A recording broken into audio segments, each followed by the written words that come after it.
1 minute.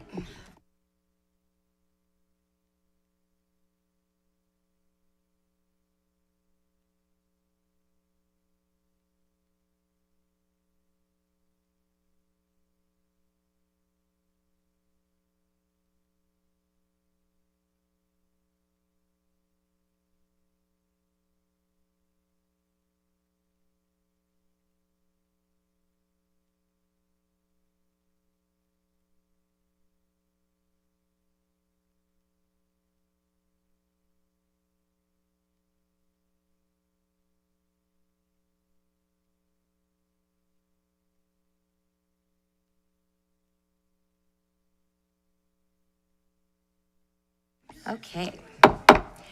Good morning. I'd like to take this opportunity to welcome you to the school board meeting this Tuesday, December 16th, 2025. As we begin our program, we will open with an invocation. Please welcome Pastor Ryan Schrag from the Forerunner Ministries. Thank you, Mrs. Ziegler. Thank you, Mr. Connor. Thank you, board. Thank you, Kathy. And I just want to start and just say that I am with you. We are for you. We believe in you. I want your heart to be encouraged at this time as we start this meeting. And thank you for the opportunity to pray. I believe for God's wisdom and his blessing to be upon your life as you make decisions. So let's pray. Father, we love you. We thank you that you are the one, Lord, who appoints leaders. I believe that. You say that in Romans. And so in believing that, I say, you have placed this group right here for such a time as this. And so I stand in the gap on behalf of them and pray, Lord, for your wisdom to be imparted into their hearts. I believe, God, that your heart is for this school system, for every student, for every parent, every faculty member, everybody that is in leadership on down, God, that you have a heart and a plan for them and for this school system, Lord. And so the wisdom that I'm praying for is your wisdom, is your heart to be understood in the heart of this board. And as they make decisions, that they would make them just from this, like, not a heightened man's wisdom, but divine wisdom that only you can give, so that what's on your heart gets enacted and realized here on earth. And I pray that when your ways, Lord, and your heart and your blueprint get enacted, that this would be the most prosperous, successful school system in the nation. I believe for that, Lord. And so I thank you, Lord, that even in this season, just as you came as Emmanuel, God with us, I pray that that would be the reality of this board meeting today and about this next season, that the realization of God with us would be as real now as it was in the baby in a manger, that your presence would be so real in this board of directors and in every family and every student that is represented in this great county. So I thank you, Lord, and I pray your blessing and your favor. I pray that their hearts would be encouraged and that your ways, Lord, would be realized. And I just pray this all right now in the mighty name of Jesus, our Lord and Savior. Amen. Amen. Amen. Love you all. Thank you very much. Today, our student representative is Sloan Cox from Sarasota High School and will lead us in the pledge. Please remove your hat and place your cell phones on silent, and please stand.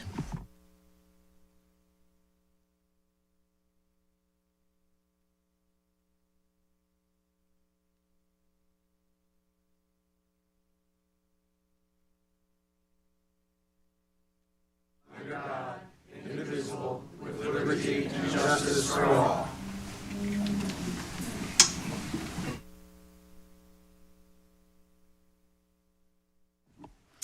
Thank you, Ms. Cox. As I mentioned, our student representative is Sloan Cox from Sarasota High School. Welcome. So I know I had already presented you with a certificate of appreciation, but if you could, please tell us a little bit about yourself. Yes, I'm Sloan Cox from Sarasota High. I'm a senior this year. I'm involved with a lot of clubs at school, like the student government, La Sartoa, and the National Honor Society, and I'm super excited to be here. Well, we welcome you. I know we talked briefly about your plans potentially after high school. Would you like to share what you were considering for next year? Sorry. Yes, I definitely plan to attend college. I'm looking at out of state, but Florida State is also a really strong option for me. So. Very good. Very good. Well, we really appreciate you coming here. As mentioned, we had presented you with a certificate of appreciation, and we wish you all the best luck in your future endeavors. Moving on to the next item for the special presentation today, please welcome Mrs. Jennifer Vine. See her over there, from the Education Foundation, who will introduce the Teacher of the Year finalists. Please join us in recognizing the finalists for Sarasota County. Mrs. Vine.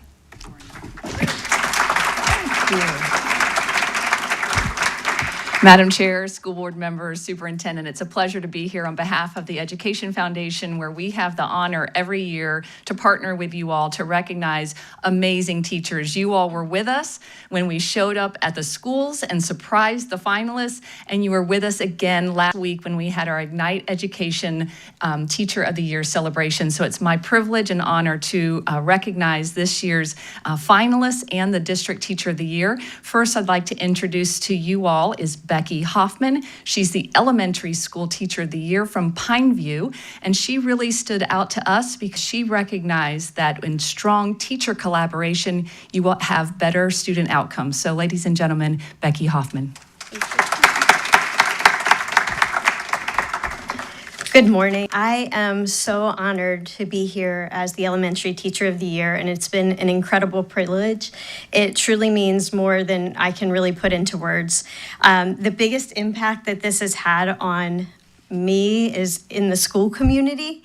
My students have been there from the day that I was recognized as the Elementary Teacher of the Year when you all were there, and they have been just so absolutely excited to be with me every step of the way, and they want to know everything that's going on. I teach 5th grade, so they're very involved. They told me I had to have a script today so I didn't mess up or miss anything, and it has really just deepened the connection that I have with them, and I'm so happy that they could be there along with my family and all of you and my colleagues. It's also energized my team, the teachers on my team in the school community.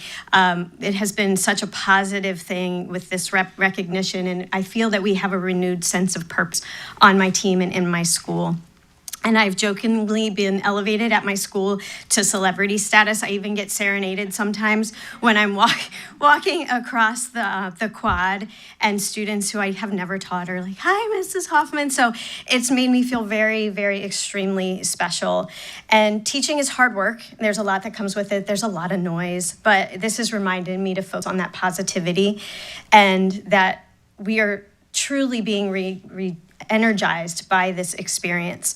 I come to work every day knowing that I am making a difference, and I'm striving to do the best I can for everyone and every student.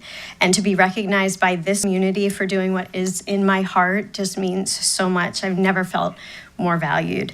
So I want to thank the school board and the district leaders and the Education Foundation for their continued support and for valuing the work that we do here in Sarasota County as teachers. And it's an honor to serve the students and families of Sarasota. Thank you. And I should mention that that's a 25-year teacher speaking those words, so that's quite impressive. The next one I'd like to recognize is our Middle School Teacher of the Year, Holly Pisaturo from McIntosh Middle School. She really takes the strength of art and not only incorporates that into student learning through cross-curricular instruction, but she really focuses on making sure she's strengthening the school culture. And so, ladies and gentlemen, Holly Pisaturo.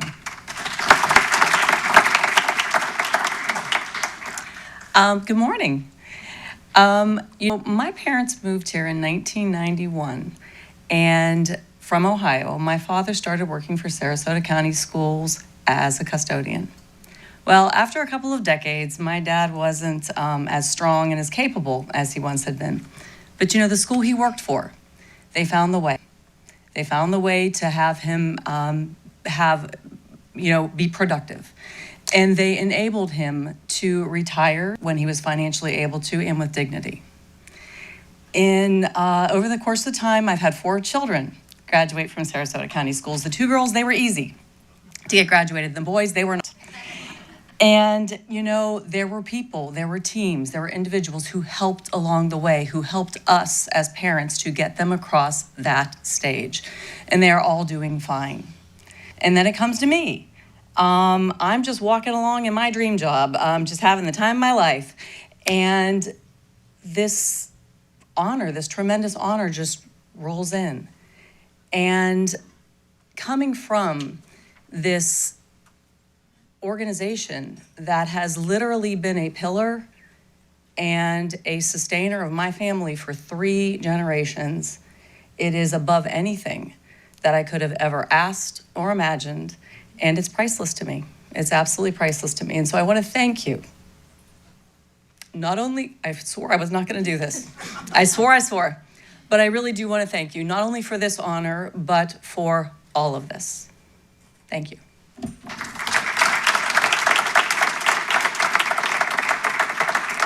And finally, I'd like to introduce Andy Harshman, who is our Sarasota County High School Teacher of the Year and the District County Teacher of the Year. So we'll give it up for Andy Harshman.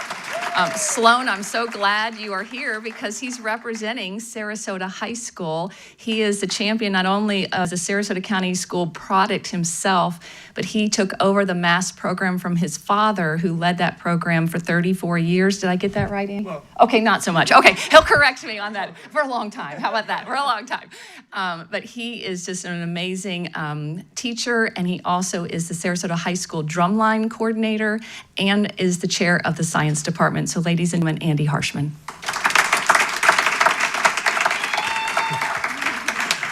Thank you very much. So my dad, was in education for 34 years, all of them at Sarasota High School.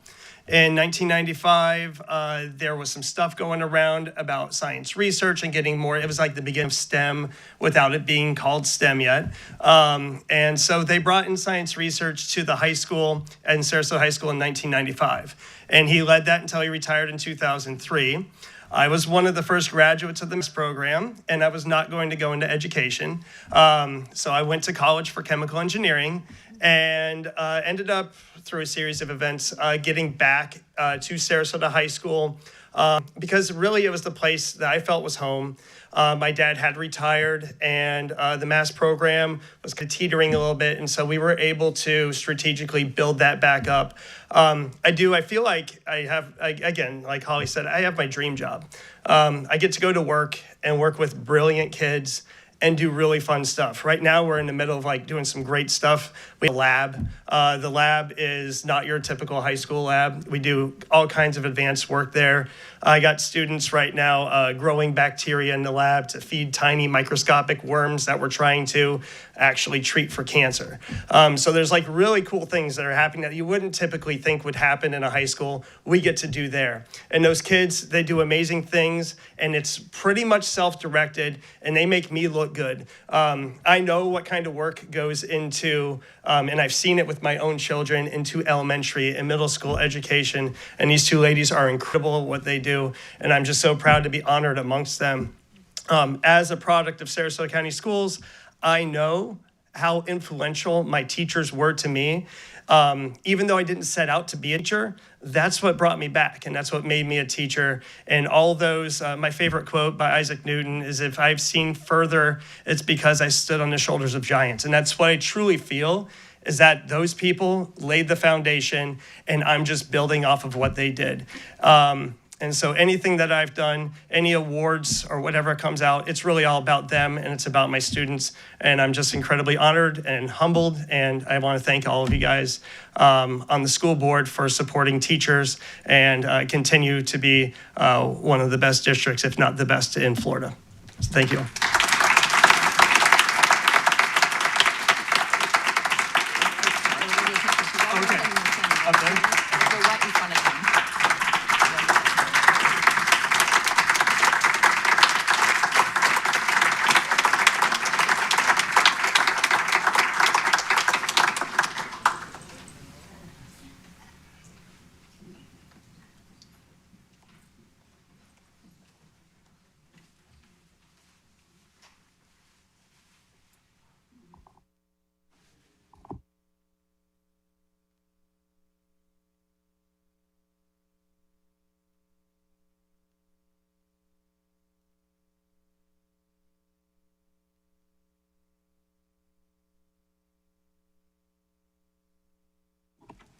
Thank you very much. Before you guys step away, I don't know, board members, are there any comments?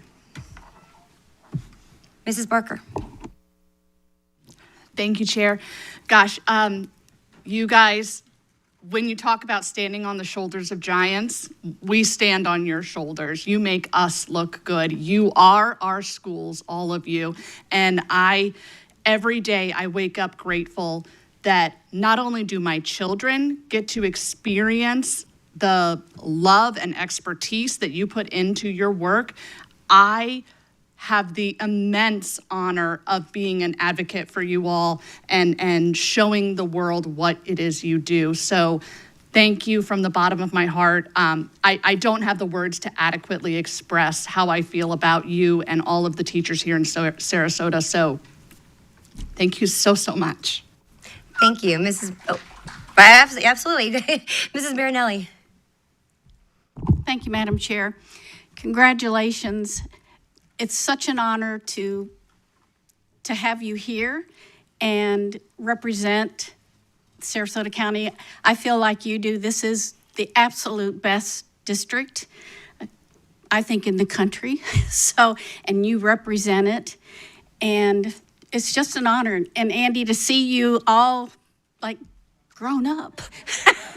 Because I know your dad from when the mass program and everything. So congratulations and thank you very much. Mr. Connor. Wow, you guys did a phenomenal job just sharing your heart, and I can't tell you what an honor it is to serve as your leader and superintendent. And I will tell you, Mr. Harshman, it reminds me of my AP biology teacher, and we were injecting baby chicks with testosterone in the 90s, right? And we were seeing how fast they would grow, and we were doing DNA analysis in the 90s, right? We thought that was cutting edge. And it was what inspired me to get into education and what has eventually led me to this position. So the impact that you're having that you won't realize probably for another 20 years with each of those students that you get to interact with on a daily basis and over the course of your career, you're making more than a difference at the school level. You're making a difference in the community and across the state and across the world. And I'm just so thankful that you guys get to represent each of us, each level for Sarasota County Schools as our Teachers of the Year. So thank you so much. Mr. Edwards. What impactful stories, 25 years, 3 generations, 2 generations. It's just, and the legacy of the teachers before you and the school district before you just really exemplifies our best large small town school district. That's who we are. That's what we're about. And I think it also exemplifies how important public education is and that we're still between 70 and 80% the first choice here in Sarasota County. And I am grateful that you and your work really drive that home. And you do it every day from your hearts to the students and the families and the teachers. I'm grateful. Thank you so much. Thank you. Mrs. Rose. Thank you, Madam Chair. Congratulations and thank you. You exude passion and excellence in very much reflect the greatness in Sarasota County Schools and all of our teachers. And thank you, thank you, thank you. Well, thank you for the comments there were just such a great example of why you guys are representing our district so incredibly well. And the multi-generational component is beautiful. I know that I've heard many stories of our Teachers of the Year, but that really stands out as a takeaway. And we always talk about trying to build graduate students that we hope someday will come back to our community and then add to it, then come and teach at our district. So there's no doubt you guys change lives. I think that you guys, your passion is so evident, and they say, find something that you love and you'll never work a day in your life. And I don't want to diminish the incredibly hard work that I know all of you do, but we are incredibly grateful because really it is, at the end of the day, a beautiful schoolhouse is wonderful, but it really, we all know it's the teacher that makes the biggest difference, and we are so incredibly grateful for you guys. So thank you so much, and let's give them one more round of applause. Okay, moving on. What a great way to start today. To the next, I need an approval of I need a motion and a second to adopt the agenda with the posted additions after original publication. Item 4.1, the Sarasota County School Board approved December 16th. Oh, wait, sorry, I need a motion for that. I thought that was the amendment. Is there a motion? I move that the Sarasota County School Board approve the December 16th, 2025 agenda as submitted on December 9th, 2025 with the following changes. Addendum added to the Human Resources Personnel Report. I have a motion. Is there a second? Second. I have a motion and a second. Are there any comments? Seeing none, please vote on item 4.1. And I will go slower to give Mrs. Tompkins time to put the new agenda item up. And the motion passes 5-0. Moving on to the next item of business is the superintendent's report. Mr. Connor. Thank you, Madam Chair, and good morning, everyone. It's great to be here, and to start today off with our Teachers of the Year was fantastic. And we always begin the superintendent's report with the consent agenda highlights. And so there are some items that I'm going to be sharing with you that are of noteworthiness. First is 10.3 and 10.4, which is two agreements. One is the interagency agreement as well as contracted services with our longstanding partnership with Schoolhouse Links, which really works with our homeless children and youth to make sure that they have the wraparound services to be provided the education that they deserve while they are looking for permanent housing. 10.5 is the agreement between the National Student Clearinghouse and the School Board of Sarasota County. I know Ms. Jennifer Vine is here, so I want to thank her partnership on this one. She's actually, the Ed Foundation will be funding this agreement. It will be allowing us to receive real-time analytics around students who leave us after graduation and how they are performing in their post-secondary endeavors. So we'll be able to track that and be able to have understand what our impact has been and evaluate our long-term goals moving forward. 10.16 is approval of the architect rankings for Suncoast Technical College Northport expansion. As many of you may know, we are working towards an expansion of our STC Northport campus to add additional classroom space in order to service our community's workforce needs. So we are looking at potential partnerships with Sarasota Memorial Hospital as well as other industries to ensure that we're able to help adults and students get the workforce training skills they need to translate right into our local workforce. So we're really excited about that. Just a reminder that we received a $750,000 state appropriations for this expansion and also $7.5 million of disaster recovery funds from the county when that Resilient SRQ grant came out to help with the support of this project. I want to remind you we are coming towards the end of the second grading period. Halfway through the school year already on December 19th will be the end of the grading period. So students, make sure those grades are in on time before you leave for break, as well as get all those midterms done this week. As well, we are very excited that we will be having the Sarasota County Schools STEM Fair coming up. It is going to be on February 11th from 8 to 12 p.m. And guess where we get to host it this year? Moat Aquarium. So we're really excited. That is a major upgrade from Robarts Arena. So thank you to our partners at Moat Marine who are going to allow us to host that there. Well, judging starts as early as January 20th. If you are interested and want to learn more, please look at those links on up on the screen, and this will be posted to the website as well. And winter break is fast upon us at the end of the week. Starting December 22nd, we will be out until January the 2nd. And then on the 5th will be Teacher Professional Day. So that will not be a student day when we return on the 5th, but it will be a professional day.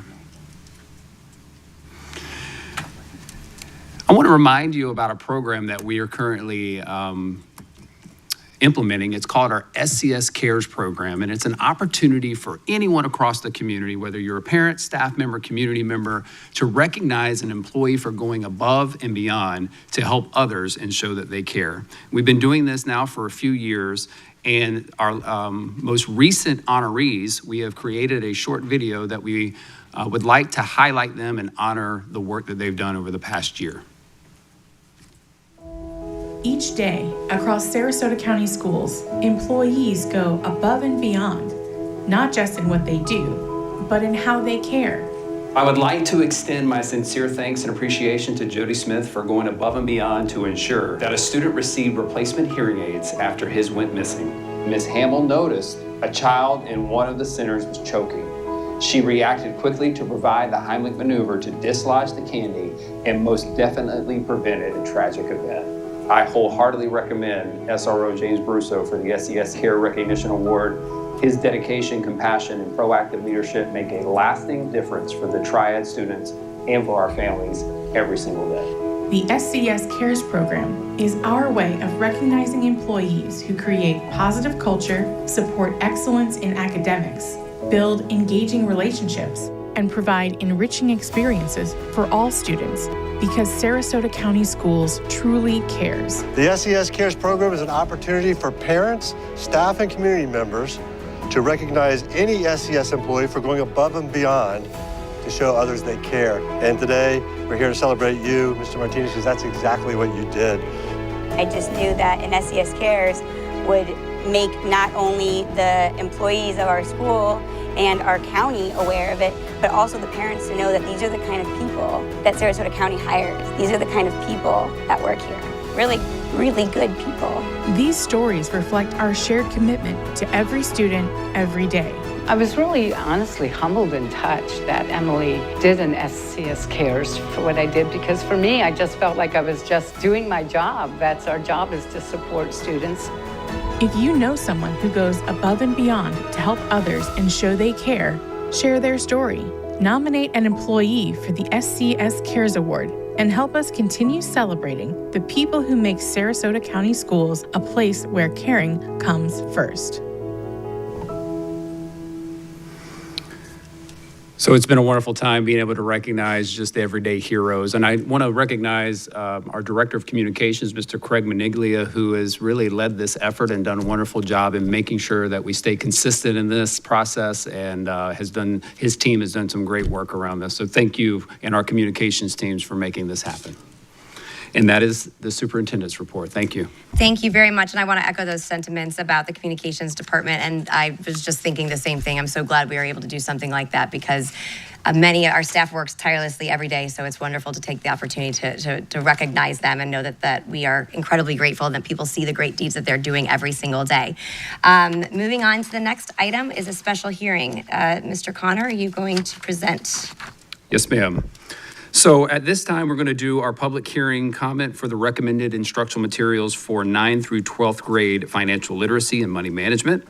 As required by state statute, a 20-day public review of recommended materials and a public hearing is required before the board can vote on the adoption.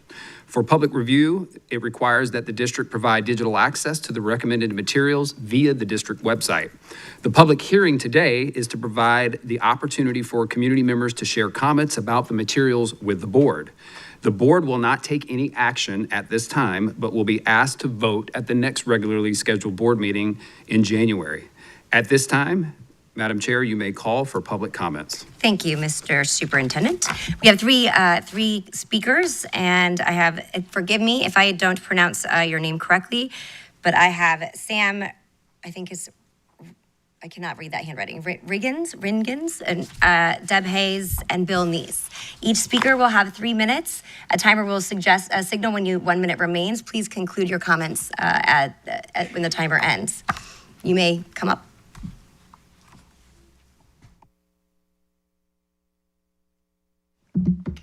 Good morning. I would like to talk about, my name is Sam Reingans, first off. I'm a senior. Say your last name again? Sam Reingans. Okay. Yes. I'm a senior at Venice High School in the IB program. And I have an issue with the adoption of these materials. I think a public hearing is supposed to give the community a chance to evaluate what me and my peers will be taught and presented with. But the agenda does not list the sample content, the publisher information, or the review criteria. And the public is essentially being asked to participate in a process without any actual information about the stuff they are voting on. A hearing without access to the materials being discussed is not meaningful public participation or engagement. It is a formality without transparency. Florida's instructional materials processes. The instructional materials process exists so that families, students, and educators can review what is adopted before the decisions are made. When materials are not accessible, the purpose is lost, distrust is created, and it sends a message that community oversight is meaningless. Today, I am asking the board to uphold the spirit of transparency by making all the instructional materials available to anyone who would like them prior to any adoption vote. This simple step will ensure the community can participate properly in the students' education and will keep an informed and responsible community. Thank you. Thank you. Deb Hayes and Bill Neese.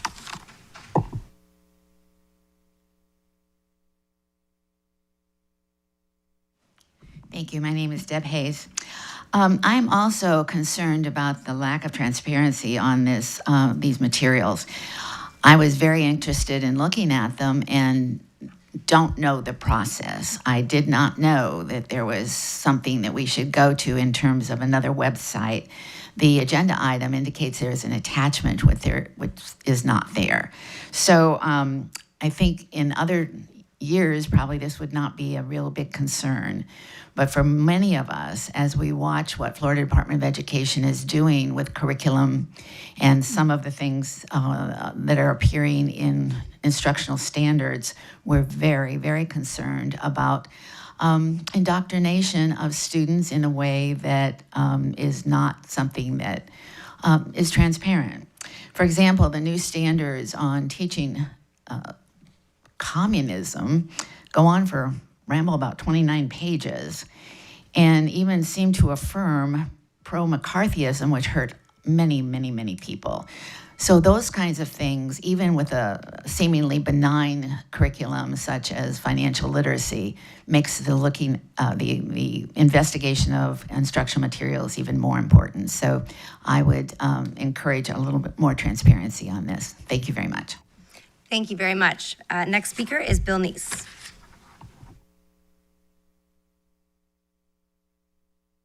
Board, Bill Neese, 6.1. I'm excited about the development of this and the execution of it because as a business person in this community and dialoguing with many business people and students over the years, I found that their understanding of finances is woefully inadequate. And many students, unfortunately those in the lower economic brackets, lack that because of home education or the lack thereof. And so they get themselves in trouble. Consumer education by its very nature implies consumerism, which there's nothing wrong with that, but in itself, it creates the concept that consuming is the only issue within finances, and it certainly is not with the high rates of credit card debt that young people get themselves into. Their ignorance creates problems within a culture. It's been proven that one of the highest rates or causes of divorce in young people's early marriages is financial trouble they get themselves into. So I'm very encouraged. I agree that I couldn't find anything follow-up on our website, but I believe that the intention and the vision that our state will give us is a good one. Why? Because Florida, by comparison to many, many states, is one of the states that has a excellent record with their own finances. People on the top level are going to encourage that responsibility. State amendments that says we can't carry ourselves in debt. These are visions that Floridians have had for many years, and transferring that into our students' population, I believe, is the the intention. So I'm looking for that other information as well. But I just want to commend. I want to encourage and see that we empower our students with the best economic foundation that they can possibly have, and not get themselves off into debt at an early place in time. Thank you very much. Thank you very much, and thank you to all of you who came and spoke. Mr. Superintendent, if you could articulate just the process, but then also at a quick glance, I actually don't see the attachment that I think is a relevant comment made for members of the public to be able to access the information. So could you speak to the process and the way in which members of the public can view these materials? Yes, ma'am, I appreciate it. And thank you for the input. I know that sometimes there's so much information out there, we can be drowned with information and not know exactly where to go. But I do encourage our community to, we very transparently do provide public notice when we are advertising these materials, as well as advertising the public hearing. Now, the curriculum itself is on our instructional materials page, and it is password protected. Any member of the public can create an account. There are directions right on that page. If you go to that page on our website, you will see all of the adoptions that have occurred recently, from K-12 ELA to financial literacy to intervention materials, all listed very clearly on that page. But you have to know to go there, right? And so this would be my opportunity to share with the public that going to our instructional materials page, as well as knowing that we do publicly notice this as required by law. We do put out social media when we're going through the process, asking for those people to be a part of the committees when we are vetting any materials for instructional materials, and when we are going about a public hearing. So you do have to set up an account to do this. We do not put out materials on an attachment on an agenda. First off, it's very, very lengthy, and then there are publisher rights to that. So in order to do that, we have what we use a system that is used statewide called Ed Credible, and you would create your account to do that. I encourage any of those who have concerns about those materials that spoke to please go ahead and do that, because we will be bringing this item for official approval at our next board meeting. So that will give you plenty of time for you to review and bring forth any concerns during a public comment time at that point. But for future reference, I think it's really important for our community, and we'll continue to, this is an opportunity for the district to learn, to blast that information probably even more frequently, so that we are always going through an adoption process every single year, whether it's math, science, ELA, financial literacy, foreign language. And so I know there's a lot of information out there on our website, but I encourage you, go to the instructional materials page. Thank you for that. I do appreciate the comments. I believe that everyone here has the intention of ensuring that people can access that. I know that instructional materials and having a public hearing, not just going through the motions, but actually trying to have a meaningful input. And so thank you for that information. If there's a way in the future, since they have to go to another area, if we can put a link to the instructional materials page or something that would provide that instruction for them, so that they would know where to go. I will say that it is, I having been a part of trying to get financial literacy to be added as a graduation requirement for years, and when it was passed in 2018, I think it was Representative Hochul had been trying for decades to get passed. But I do think it's a humongous priority, and something that I'm glad that we are moving forward to. And so I look forward to this adoption and moving forward and expanding the literacy for all of our students when it comes to financial habits. Moving on to the next item, if there are no additional comments, we're going to go to the hearing of citizens. First is on agenda items, and let's see here. So I changed up some stuff. So while each speaker will state their full name, county of residence for the record, and will have 3 minutes. A timer will signal when 1 minute remains. Please conclude promptly when the timer ends. Respect for divergent opinions shall be recognized for all speakers. Audience members are requested to listen quietly and respectfully. Outbursts, applause, and other interruptions that disrupt the meeting will not be tolerated. Any person that interferes with the expeditious or orderly process of the meeting after first being warned that such continued interference will result in a removal will be removed.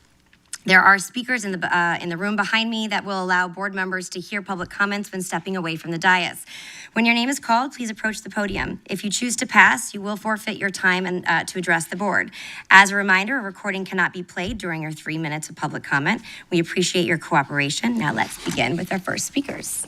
And again, my apologies if I do not pronounce the name correctly or if I cannot read handwriting. First is Christy Carwat. Next speaker is Paulina Testerman. If you could state your name and your county of residence. Good morning. I'm Christy Carwad. I'm a resident of Sarasota County, also a retired teacher and public school advocate. I want to thank Mrs. Marinelli and Mrs. Barker for their responses to my recent email regarding the attendance policy. As I'm unsure whether other members have reviewed my message, I'm addressing the policy today as it is agenda item 10.2. The proposed attendance policy appears suited for students of the 1980s or before, but today's education landscape and student opportunities have evolved. For example, many student athletes now rely on travel teams, not just high school sports, for college recruitment and scholarships. Is this district going to penalize students with unexcused absences for participation in travel tournaments, knowing it could jeopardize their opportunities for college scholarships? Similarly, students involved in extracurricular activities such as 4-H miss school to show and sell their livestock at fairs, providing them with valuable experiences that could enhance college applications and career opportunities. I once had an incredible student who missed an entire week to show his livestock at the fair. After he graduated, he went on to UF. He studied agri-science and now works as a cattle rancher and at UF's horse training facility. His 4-H experiences probably strengthened his application to UF also. So do we want to jeopardize such a student? What about experiences that enhance the classroom? As a former social studies teacher, I'm thrilled to see students who are interested in their government that they regularly attend these meetings. Shouldn't all involved in education be pleased that students are civically engaged, whether they are part of the Sea Alliance or Turning Point USA clubs? Both groups promote activism. As stated on the TPUSA website, TPUSA employs field representatives nationwide to empower each high school chapter in becoming activists within their community by sharing beliefs through grassroots activism. Does this board really want to penalize students who have their parents' permission to attend local government meetings? Speaking of parents, I thought the board majority strongly supported parental rights. If a teacher is required to inform a parent that his or her child is gay, even though she knows the child will be kicked out of his home because of parental rights, shouldn't a parent have the same right to decide without penalty if the child should attend a sports tournament, a 4-H event, or a school board meeting, as well as attend a family funeral, go on a college visit, or stay home to care for a sick sibling because the parents can't afford to stay home? Thank you. Thank you, Mrs. Testerman. And next is Lydia Miller. Good morning. My name is Paulina Testerman. I live in Sarasota County. We all know the correlation between attendance and student success. And while educating our students is supposed to be the priority of this board, maybe someone can elaborate why this board majority is so concerned about the attendance of our students, but not remotely concerned over last year's teacher shortage. If this board majority focused on the fact that hundreds of Sarasota County students had no teacher last year, we could actually impact student success. Entire classrooms, over 50 to be exact, were full of eager to learn students and no teacher. A sub does not count. A sub doesn't know exponential logarithmic functions or complex number and rational expressions. Why is this board majority obsessed with student attendance when classrooms didn't even have teachers last year? The board majority is committed to one thing: using our children as their own political pawns. Anyone who's paying attention knows full well that the only reason why this board majority is tightening the reins on attendance is because they don't like students showing up here and holding them accountable to their lies and political grandstanding. Let's call a spade a spade. You're changing the attendance policy to snuff out the students from being able to attend these very meetings. This is not North Korea. Our students deserve a voice in their very own education. Shame on you. Thank you. Next speaker is Linnea Miller and Robin Williams.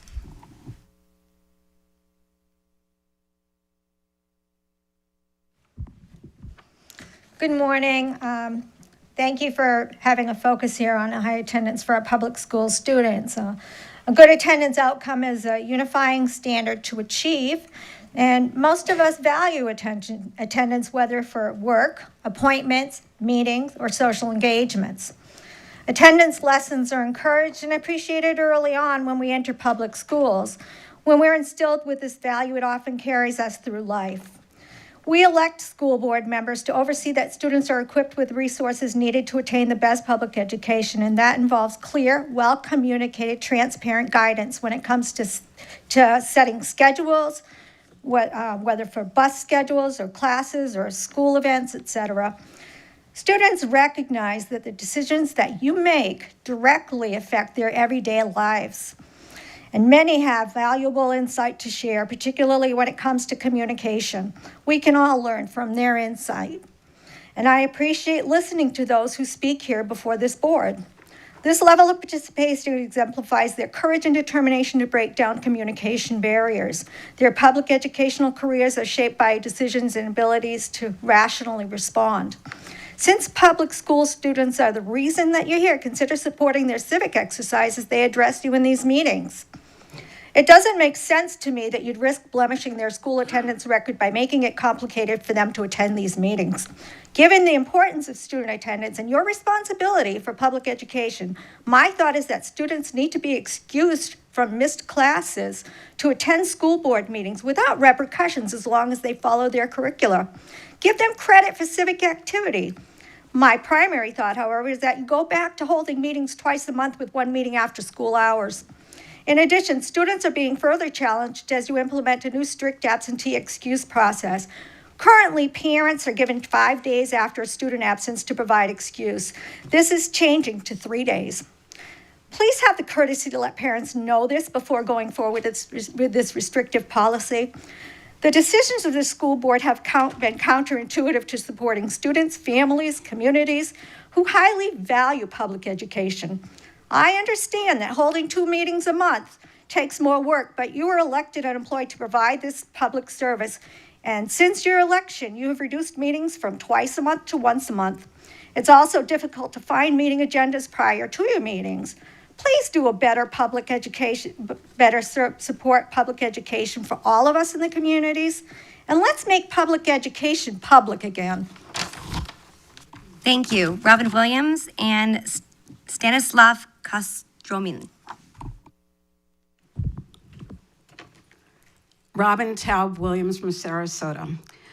That the Sarasota, this is to the attendance policy. Chag Chanukah Sameach, Happy Kwanzaa, Bodhi Day, and Merry Christmas. While the board policy says it will allow students to be absent for religious holidays, it's still problematic for Jewish students to miss regular school days for Rosh Hashanah and Yom Kippur, and to have to play catch-up. It's also burdensome for Jewish teachers and staff. I had those holy days off from public school 68 years ago.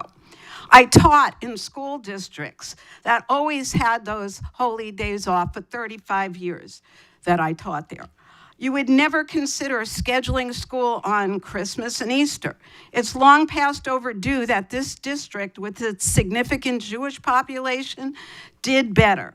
During our Festival of Lights, be a light and change your calendar for next year and every year going forward. Also, with your 10 a.m. board meetings, it doesn't seem that it would be an excused absence for a student to miss classes to attend, and the student could potentially get into legal trouble for exercising their civil rights. It appears you've created an untenable situation for students. How can you be teaching and modeling civics on the one hand, while students are being penalized for putting good civics into practice by participating in board meetings? You've created a catch-22. Move board meetings back to twice a month at the old time slots. And by the way, every textbook that's approved in the state of Florida is censored. Our curriculum is reflected by those censored textbooks and programs Every book is a Florida edition. And as a biology teacher, I often use Miller Levine Bio. The Florida edition is missing hundreds of pages on infectious disease, on evolution, on climate change. We are doing a disservice to our students, and we need to have uncensored textbooks. So we need a change in Tallahassee to make sure that happens come November. Thank you. Thank you. Stanislav Kostromin, if I said that correctly. Dylan Ramsey.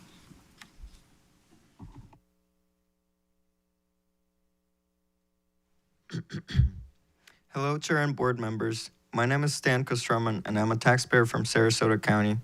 I attended the last board meeting during which you decided to pass the agenda on changing the meeting times strictly to 10 a.m. You said it will not be a problem as you saw we could all still show up. Now you're planning to implement shorter and stricter deadlines for absence notification. This is being introduced mid-year, which is problematic for families, and without the proper communication, this will result in unknowing violations of the new rule. Besides, reducing the amount of days parents have to excuse an absence does not benefit anyone involved. Historically, many schools provide a 5-day window for reporting an absence. Minimizing the time window to 3 days creates a stressful, punishing environment. As a student of criminal and juvenile justice, I think it is important to know what it is that builds a healthy and mutual relationship between figures of authority and the youth. You cannot have discipline without a mutual relationship. There needs to be an understanding and respect for each party. We've all experienced having a favorite teacher who's honest and considerate with you, and we all know the feeling when you break the rules and see the disappointment on their face. Seeing that makes you never want to repeat the mistake again. This whole relationship changes when there is no mutuality. Instead of discipline, there becomes punishment. As we've all had favorite teachers, we've also had the ones we don't get along with. We feel like there's nothing we can do right, and so we stop caring about the rules and instead want to rebel against all the punishment. Students are already having to miss classes to attend school board meetings, as you rejected having an alternative meeting time, which could have been more accessible for families to attend after school hours. Now students will be more at risk for punishment for absence. How can families gain a voice inside this district? How can you help us feel that we can speak and we will be heard? As a figure of authority, you have the power to build an environment around you that creates mutual stability. Adding an unpublicized attendance policy change in the middle of midterms, the holidays, and without strong communication sets parents, students, and you up for failure. I urge you to delay implementation of Policy 5.40 until the start of the next school year so that families, teachers, and administrators can be appropriately informed and prepared. Thank you for your time. Thank you. Dylan Ramsey and Anisi Joseph. Anisi Joseph.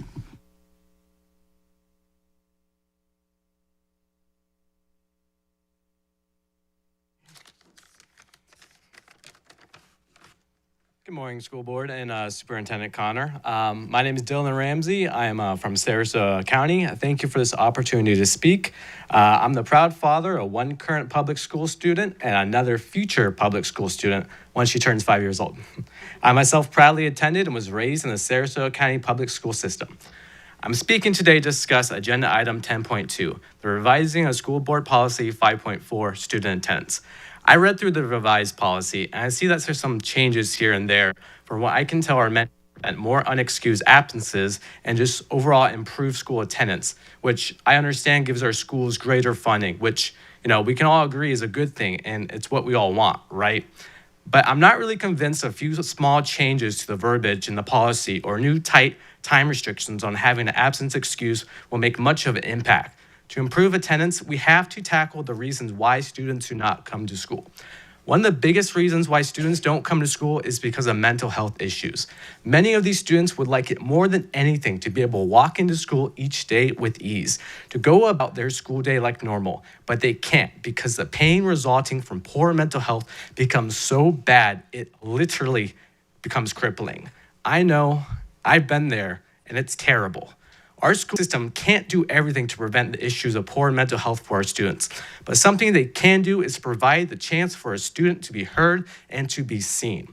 Up in Illinois, they're starting to provide universal mental health care screening for their students. And I think this is a great idea. And Sarasota can lead the change for the state of Florida. Mental health care services are inaccessible for many of our students. So often, a child just needs to be heard or to have someone that they can talk to. We should have professionals hearing from our students and be able to catch any warning signs that they may need more help. Our school already do health screenings for things like vision and for hearing, and it's time to add another part of the head to the list. When we take care of our students and they know that we are there for them and we care about their health and we're actively working with them to improve it, that's how we get them to show up to school. When we invest in their personal well-being as much as we invest in their education. Thank you. Thank you. Anisi Joseph and JT Pryor. Did I say your first name correctly? Good morning. My name is Anisi Joseph. I'm a senior attending Venice High School and a resident in Sarasota County. I specifically want to talk about Agenda Item 10.2 and proposed changes to the student attendance policy requiring parents to notify schools of excused absences within just 3 days. This change may seem small, but for families, it creates a significant burden. Many Sarasota schools have long used a 5-day window. Reducing that without clear communication means parents will unknowingly violate rule and students will have to bear the consequence. There is no evidence that tightening the notification window will improve student outcomes or attendance. It treats parents like district employees required to meet timelines rather than parents in their children's education. I also want to make a reminder that I am here during school hours on a midterm week to speak to you. This district has demonstrated it can communicate aggressively when needed. Every parent received calls, texts, and emails about the Florida Empowerment Scholarships, but changes that actually affect students, like attendance policies, revisions, have not received the same communication efforts. Parents deserve transparencies, and students, like myself, deserve policies that support them, not punish them. I'm asking the board to delay the implementation until next school year after a proper communication plan. Thank you. Thank you. JT Pryor and Lieutenant Colonel Duff Smiley.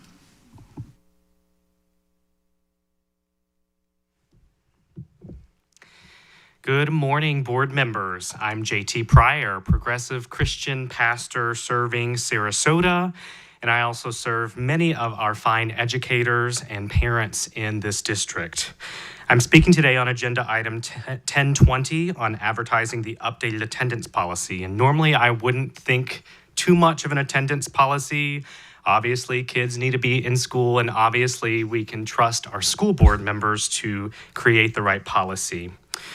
I have to wonder today, though, why now? Why in the middle of a school year? Why in the midst of the holiday season are we choosing to advertise this policy? If I didn't know any better, I would think that maybe there's something I don't know, but it feels like a change coming out of nowhere at the expense of parents, educators, and students to where they can't give feedback on this policy. Maybe that is the point, but I would hope we have greater respect for our Sarasota families than this. This attendance policy will have an effect on student achievement, so pushing it through without justification seems careless. Where is the data to back up why this policy change is needed in the middle of a school year? If our aim is truly to increase student achievement, wouldn't we want families to know well in advance about decisions that would be backed by research and that would affect their students? Making a mid-year change of this nature does not set up working families for success. How will parents be notified of this new policy so they won't unknowingly violate it? Furthermore, how can we expect parents to even be informed of the new policy advertised in the middle of finals week, in the middle of a holiday season and winter break where school won't be in session and most people won't be thinking about school and attendance policies, and in the midst of louder turmoil around possible school closures and other changes to public education? Today, I ask you if this policy is truly data-driven and data-supported to delay the implementation of it until the start of next school year to give parents the right to proactive communication. Our Sarasota families deserve better communication, and our students deserve the opportunity to be set up for success. Thank you. Thank you. Lieutenant Colonel Duff Smiley, and then Julie Forrester. I'm Duff Smiley from Osprey, and today I'd like to discuss the Schoolhouse Safe Children Sarasota program for homeless children, and would like to recommend adding foster children. My wife and I fostered 23 children. We know firsthand the needs of minority foster children in the schools. And like homeless children, they need special attention to overcome disadvantages.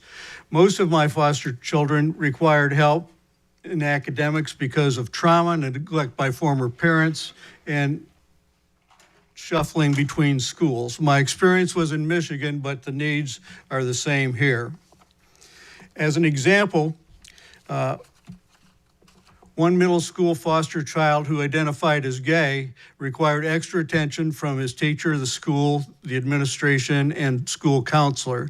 Unfortunately, obtaining extra academic help wasn't always easy and required a dedicated effort between my wife and I, and sometimes the child's lawyer.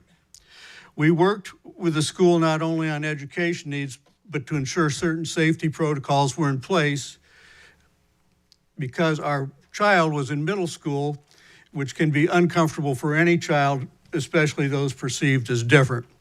Unfortunately, many foster parents are not able to work closely with the school because of work commitments, skill sets, or inability to understand the needs of the children. My wife is an Air Force nurse and later a public health nurse, and myself, having worked closely with diversity organizations, were well positioned to help our children. At General Motors, I was on the Corporate Diversity Council for veterans. Each of my children needed extra support to succeed and feel comfortable and safe in school. I recommend that foster children be included in the School Safe Children Coalition programs for Sarasota schools. Thank you. Thank you. Next, Julie Forrester, and following Deb Hayes.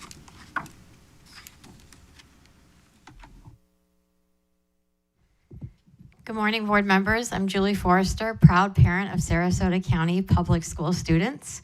I want to address the proposed attendance policy change because I've been talking with many parents about it, and what we cannot understand is why this change is being implemented mid-year in the middle of midterms and as the holidays are approaching.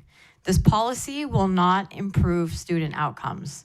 What it will do is inadvertently cause parents to harm their children's educational outcomes. At each of my children's schools, parents have historically had up to 5 days to notify the school of excused absences. While I understand the desire for consistency across schools, I do not understand this board's decision to spend time, energy, and resources implementing a significant change at the most disruptive time of the year. Reducing the number of days parents have to excuse an absence does not benefit students, parents, or teachers.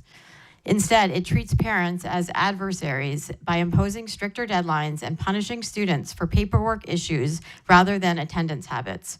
Rolling out a poorly communicated policy change at this time of year sets families up to fail. For board members who have championed parental rights, this is a deeply anti-parental rights move. Sarasota parents all share the same goal, ensuring students receive instructional time, support, and the ability to earn the academic credit they work hard for. Reducing the window for parents to excuse absences undermines that shared goal. Consistency matters, but it should never come at the expense of students and families, especially without transparency and notice. The district has made it clear that it can communicate effectively when it chooses to. Just last week, every parent in the school district received a text, a voice call, and an email regarding the Family Empowerment Scholarship. If the district can communicate that thoroughly about a program that diverts resources away from our public schools, it can and should communicate just as effectively about policy changes that directly affect students' educational outcomes. In closing, I am asking this board to delay the vote and implementation of this policy until the start of the next school year. Parents deserve adequate notice, clear communication, and a meaningful opportunity to weigh in before changes like this take effect. That is what true partnership with parents looks like. Thank you. Thank you. Deb Hayes and Sebastian Martinez.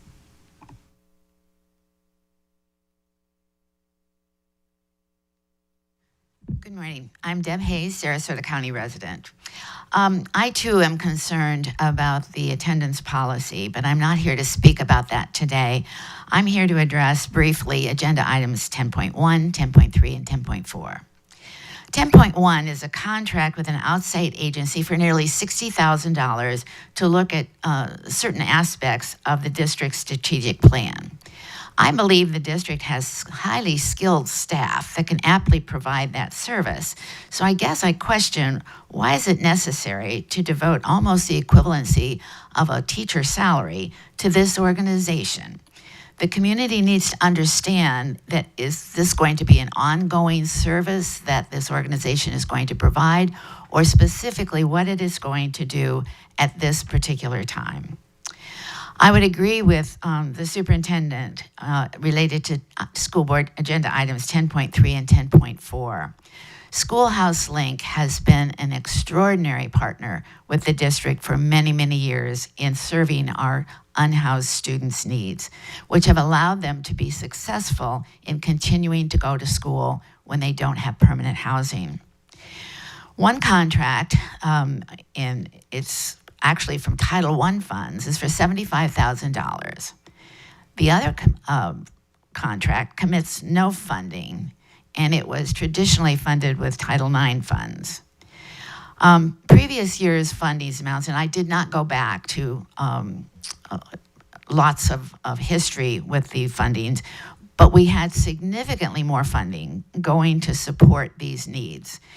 And I'm wondering what it is that you can tell us about the decrease in funding for this valuable service and how we can continue to provide those services when we're not supporting them with any funding. These are very, very vulnerable families and students, and this has been a really good asset to our community. I think my questions just concerns demonstrate a need for a bit more dialogue about agenda items. And again, I would ask you to continue thinking about a compromise for allowing community members to speak in regular sessions of board members one more time a month. Thank you. Thank you. Sebastian Martinez and Xander Moritz.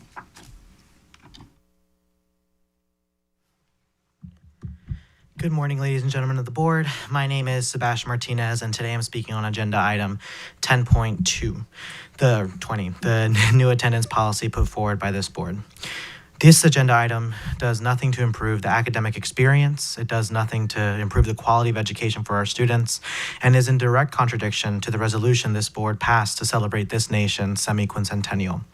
In the resolution, it states, quote, "A strong republic relies on an educated citizenry to sustain liberty and self-governance, with schools cultivating the civic virtues and knowledge necessary to uphold the principles of our great nation." It also says, "Be it further resolved that the school of Sarasota County commits to using the semi-quincentennial as a platform to inspire students to embrace the principles of the founders, fostering a deep appreciation for the sacrifices made for our freedoms and encouraging them to carry forward the legacy of resilience, innovation, and civic responsibility."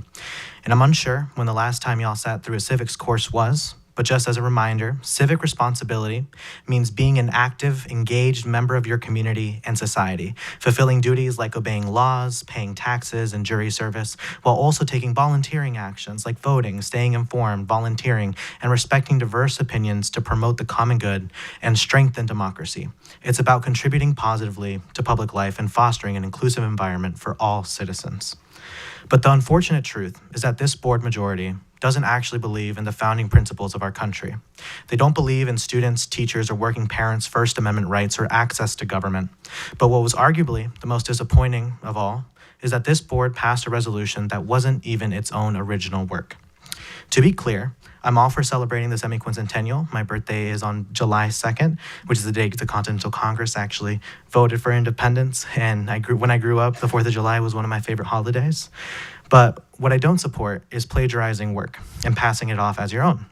Because while searching for Sarasota's resolution, just to read through it, I came across by a nearly identical and verbatim resolution written by the 1776 Foundation, the C3 arm of the 1776 PAC, which helped elect Bridget Ziegler, Robin Marinelli, Karen Rose. Well, not Karen. If you were a student and you submitted an essay that was posted on Chegg or on Quizlet, you would be pulled and placed on academic probation. But again, that seems to be an unfortunate pattern of this board. You're able to use your position to do things that wouldn't be accepted from our teachers or our students. Ms. Marinelli, if a teacher tore up a paper materials handed to them by an administrator and said, "That's what I think," what would happen? Ms. Rose, if a teacher and administrator bullied or harassed a student or a teacher the way that you've bullied and harassed community members, they surely wouldn't be allowed to continue teaching. And Ms. Ziegler, if teachers generated the headlines you have or posted the way that you have, and I don't have to get into those specifics, Thank you. And Sebastian, you're a Sarasota County resident, just for the record? Yes. Thank you. Next is Xander Moritz and Casanova Doherty. Good morning, Superintendent and members of the board. Over the course of this year, Sarasota County Public Schools lost roughly $45 million to private school programs. Protections for marginalized students were weakened, transparency for parents was reduced, teachers were asked to do more with less. Public meetings, one of the few ways that families can participate in their local government, were cut in half. At the same time, we saw political theater replace problem solving. We saw our new board chair inject outside ideological interests into our classrooms. And we saw fewer opportunities for students, parents, educators, and our taxpayers to be heard. What matters just as much as those decisions is how the community responded to them. From January through December, Sarasota showed up, month after month, parents, students, teachers, taxpayers, not just asking for better, but offering solutions, offering collaboration, and offering help. Too often, those voices were dismissed, they were mocked, or they were ignored. Tonight, the board is considering a policy change that shortens the window for parents to submit excused absence documentation. There's no evidence that this change improves safety at all. There's no evidence it improves academic outcomes at all. There's no evidence it makes schools stronger at all. What it does do is make life harder for families who are already juggling work schedules, transportation, childcare, medical issues, and basic household responsibilities. If a parent takes 4 days to submit paperwork, that is not disrespect deserving of punishment. That is real life deserving of grace. This district faces serious challenges: continued diversion of public funds, staffing pressures, growing political interference. These are the priorities that deserve this board's full attention. Making things harder for our families is not one of those priorities, and it does not deserve your attention. Sarasota's community has made something very, very clear this year. People care deeply about their public schools. They are paying attention, and they expect a school system, they expect a school board that puts students first, that listens to families, and governs with seriousness and respect. By 2025, Sarasota families had to learn a hard lesson, and they were failed by this board. In 2026, I'm hopeful, I'm confident that one way or another, this board will get better. Thank you. Thank you. And sorry, Mr. Moritz, for the record, are you a Sarasota County resident? I just had it marked. Thank you. Mrs. Casanova Doherty.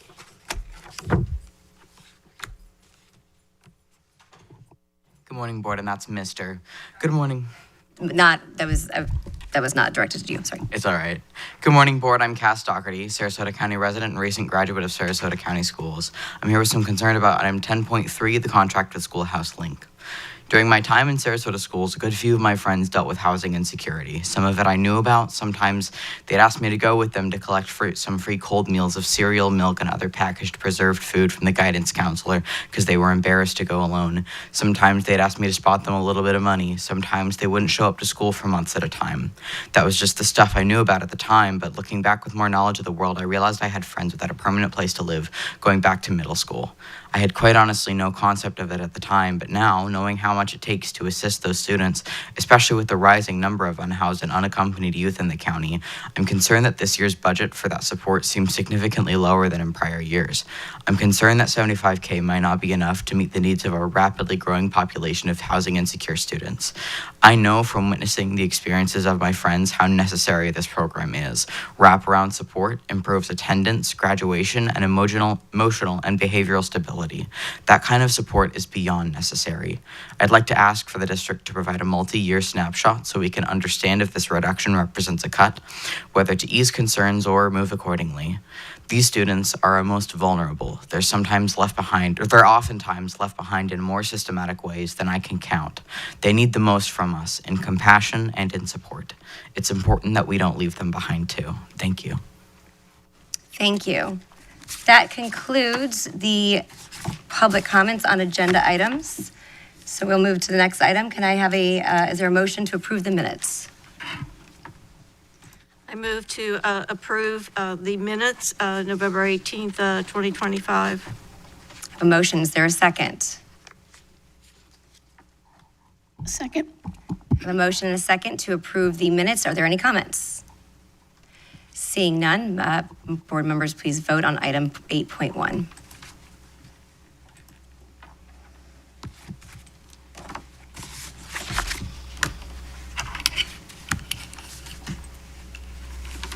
And the motion to approve the minutes passes unanimously. Moving on to the next item of business. Sorry, can't turn my page here.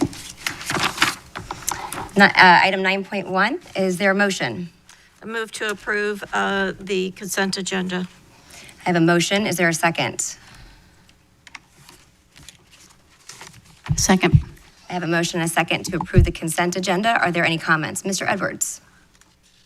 I move that policy 10.20 be moved to the discussion agenda.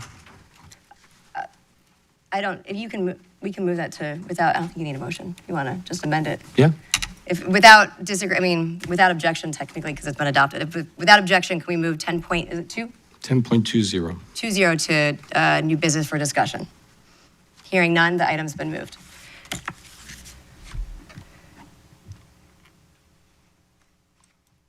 So now that the consent agenda has been amended, Mr. Duggan. I think that technically a proper way to do it would be to amend the consent agenda with the removal of item 10.2 from the consent agenda. So you need to amend the motion to approve the consent agenda with that in mind. Then you'd have to vote on that. Then you would have to then go back and vote on the consent agenda as amended. Okay, so I'll second your motion to move 10.2. Are there any comments on moving 10.2 to discussion?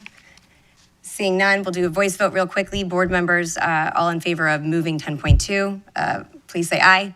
Aye. Is there any objection? Hearing none. Now we're to the main motion of approving the consent agenda as amended with 10.2 being on new business. I move to approve the consent agenda as amended. Correct. So you can vote on the item ahead in front of you. I'll second the motion. It was the primary motion, so we're good.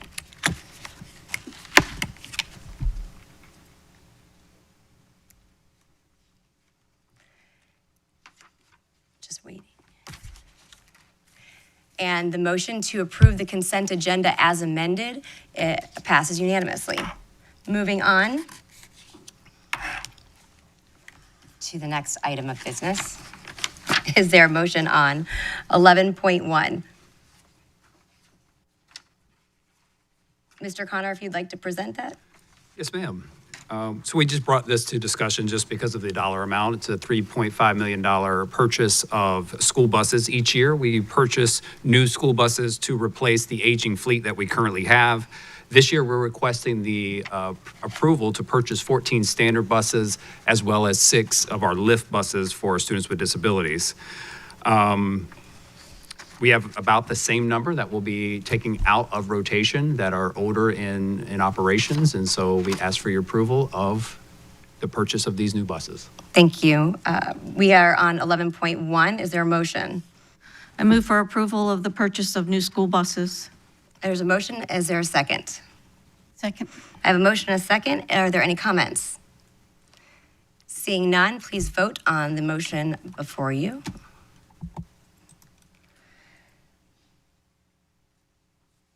And the motion to approve an agreement with Matthews Buses in the amount of $3.5 million passes unanimously. Now moving to item 10.2, that was moved from the consent agenda. Is there a motion? And if you guys need a second to get to your page properly. I think it's 10.20. 10.20, thank you for that clarification. I don't have one in front of me.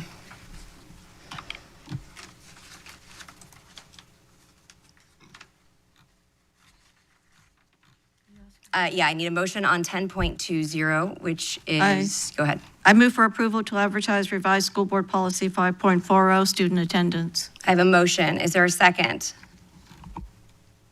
Second. I have a motion and a second. Comments? Mr. Edwards.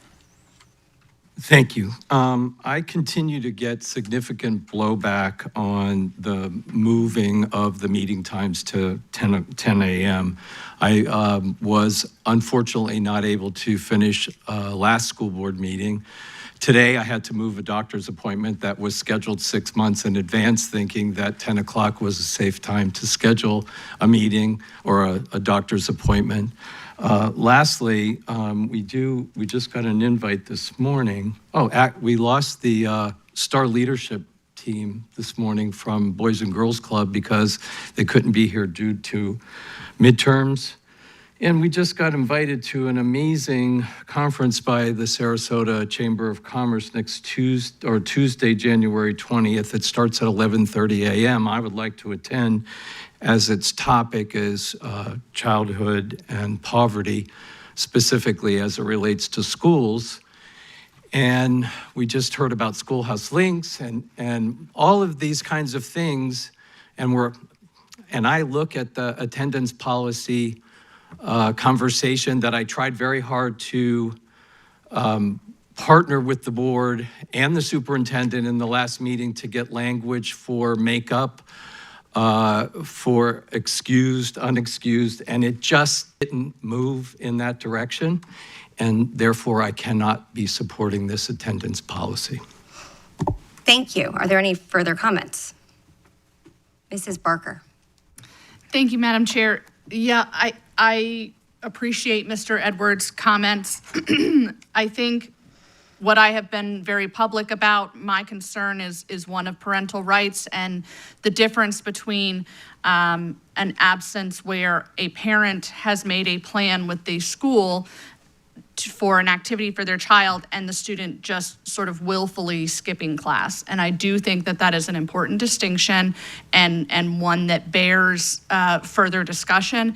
I thought, additionally, I did want to clarify the 5 days versus 3 days. One of the things I really like about this policy is that we're putting all of the information in one place for parents, because in the past, our attendance policy has basically just said,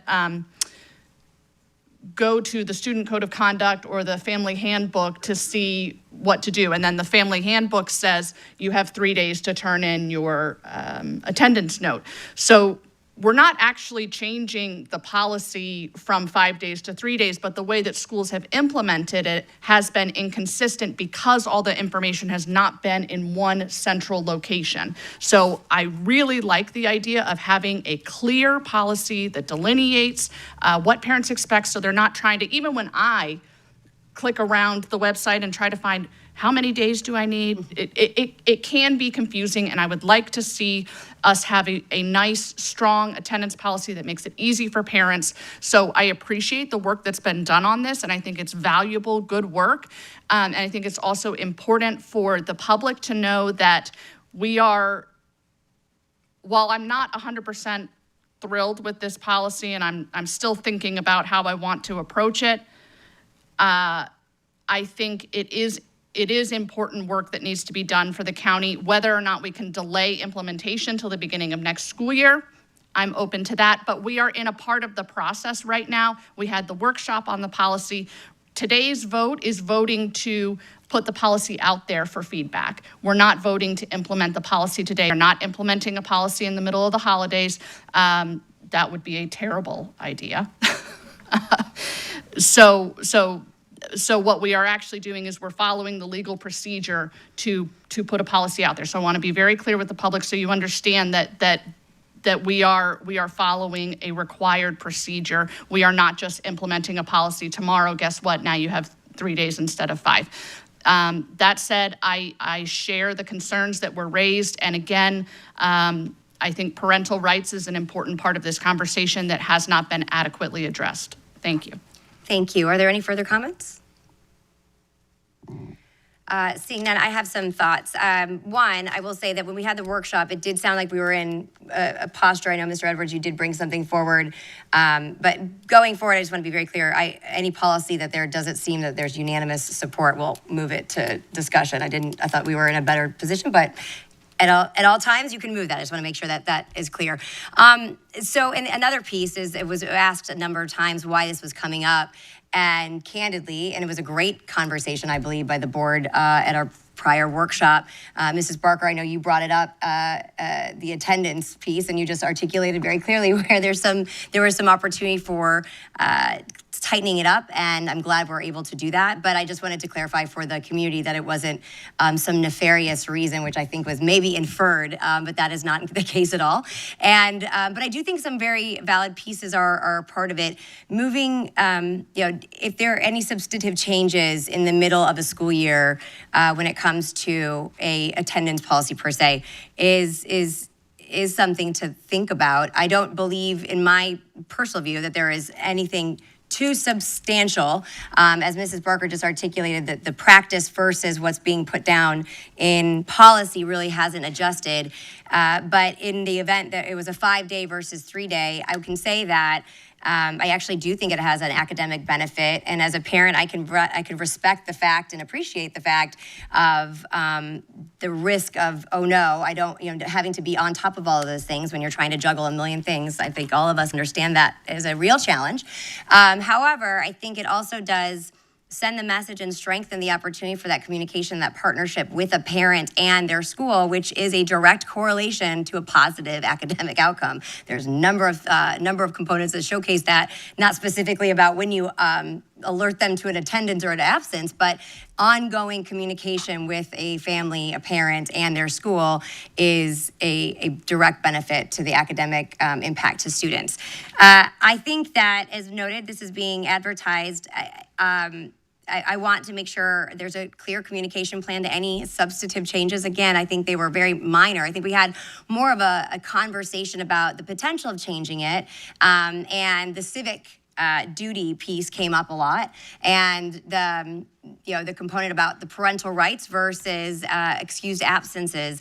And I do think that there is a slippery slope when it gets to the point where, because as a district, as our policies have to be in support of academic excellence. I mean, that's really our decision-making process. Of course, I was speaking personally, I believe in parental rights to the core. I don't think that's news to anybody. I also recognize that it is incumbent upon a parent to understand the rules of this district, of which are in this policymaking board, that I believe are being done in a manner to increase and support high academic outcomes, which is a core tenet of what we're there for. If a parent chooses with that to take their child on an extended vacation, take them to a unique opportunity that could be absolutely fall into the realm of civic duty or civic experience.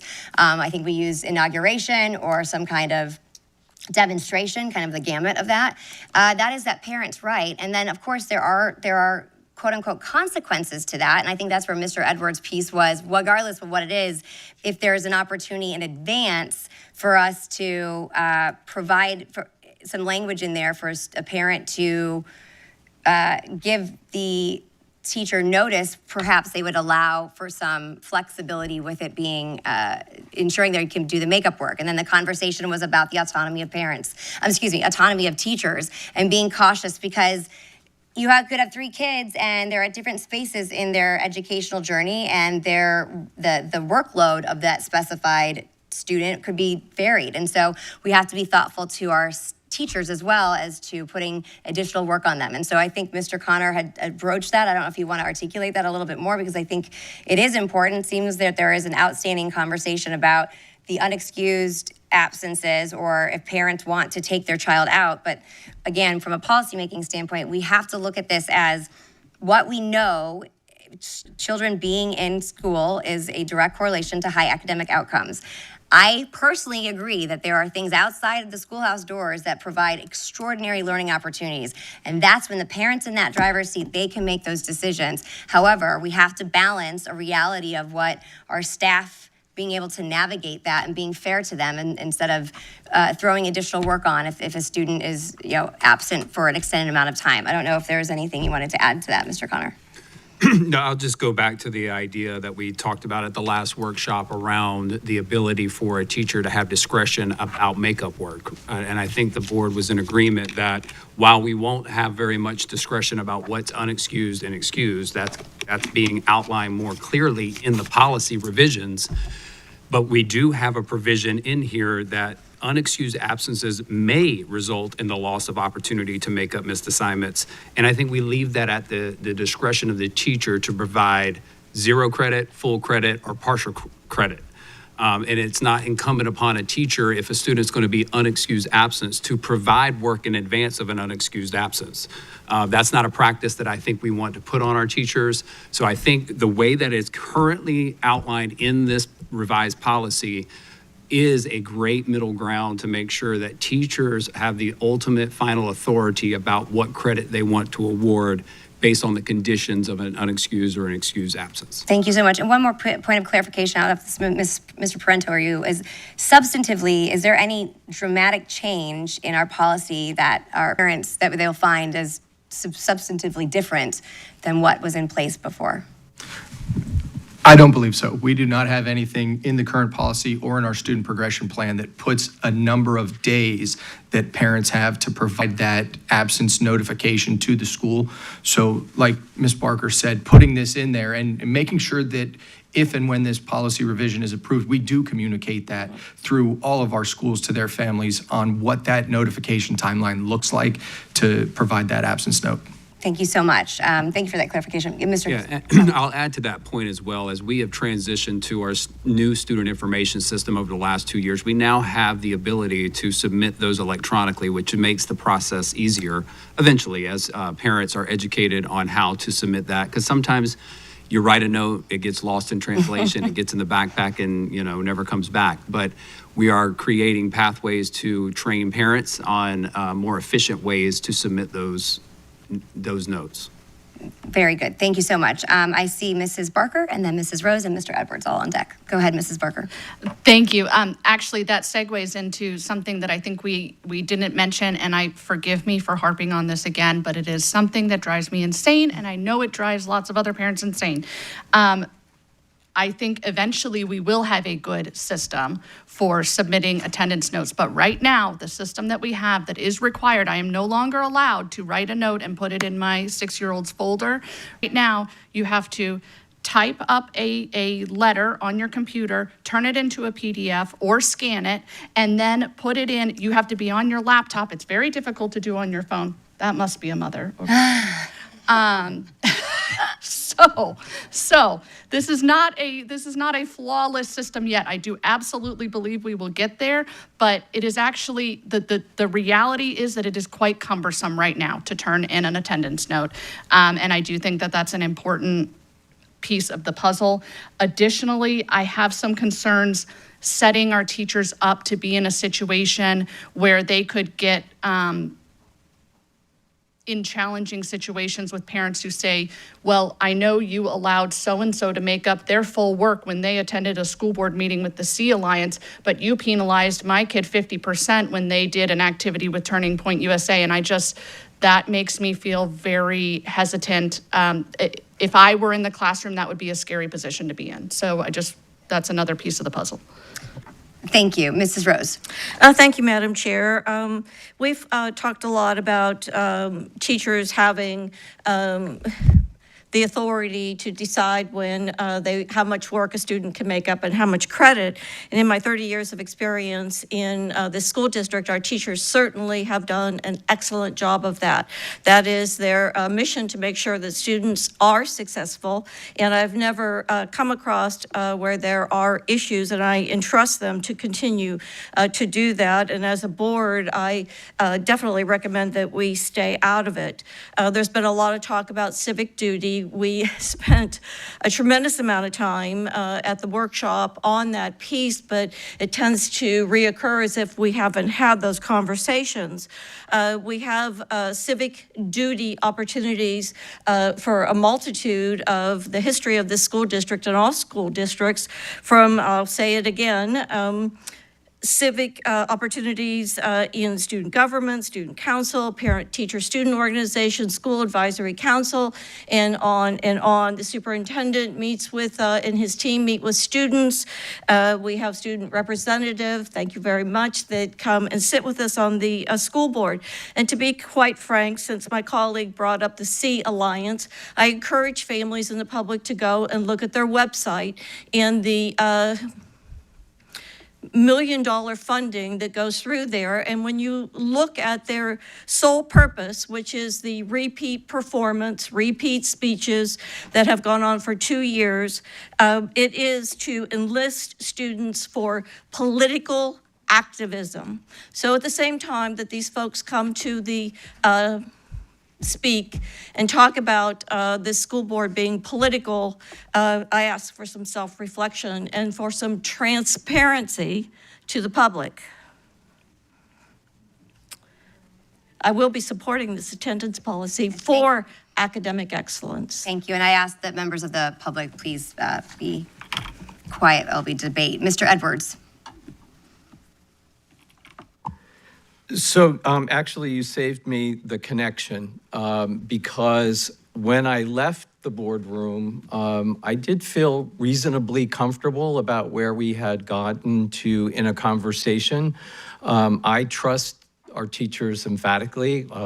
Our teachers of the year certainly really showcase how much our teachers, our superintendent, all of the administrators care. And I honestly felt in the bottom of my heart that the work legitimately would be made up at 100% of with 100% credit where appropriate. I did feel that way. But then in reflection of the very poignant attack of a nonprofit in our organization and how they work with young people and engage them civically. From my seat, I encouraged Turning Point USA no different than I encouraged C Alliance. And this meeting time is a reflection, which is what I keep hearing from the public,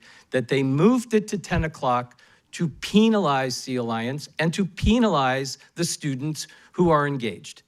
And so therefore, regardless of all the wonderful talk, which, by the way, I support Mrs. Barker's point, which is this needs to be cleaned up and a policy needs to be clear so that the processes are replicatable. I get all that, but the rationale behind it and all of that, just I can't support it based upon the fact that my colleagues keep bringing up the C Alliance, which has nothing to do with academic excellence and making sure that kids are in school for the right reasons.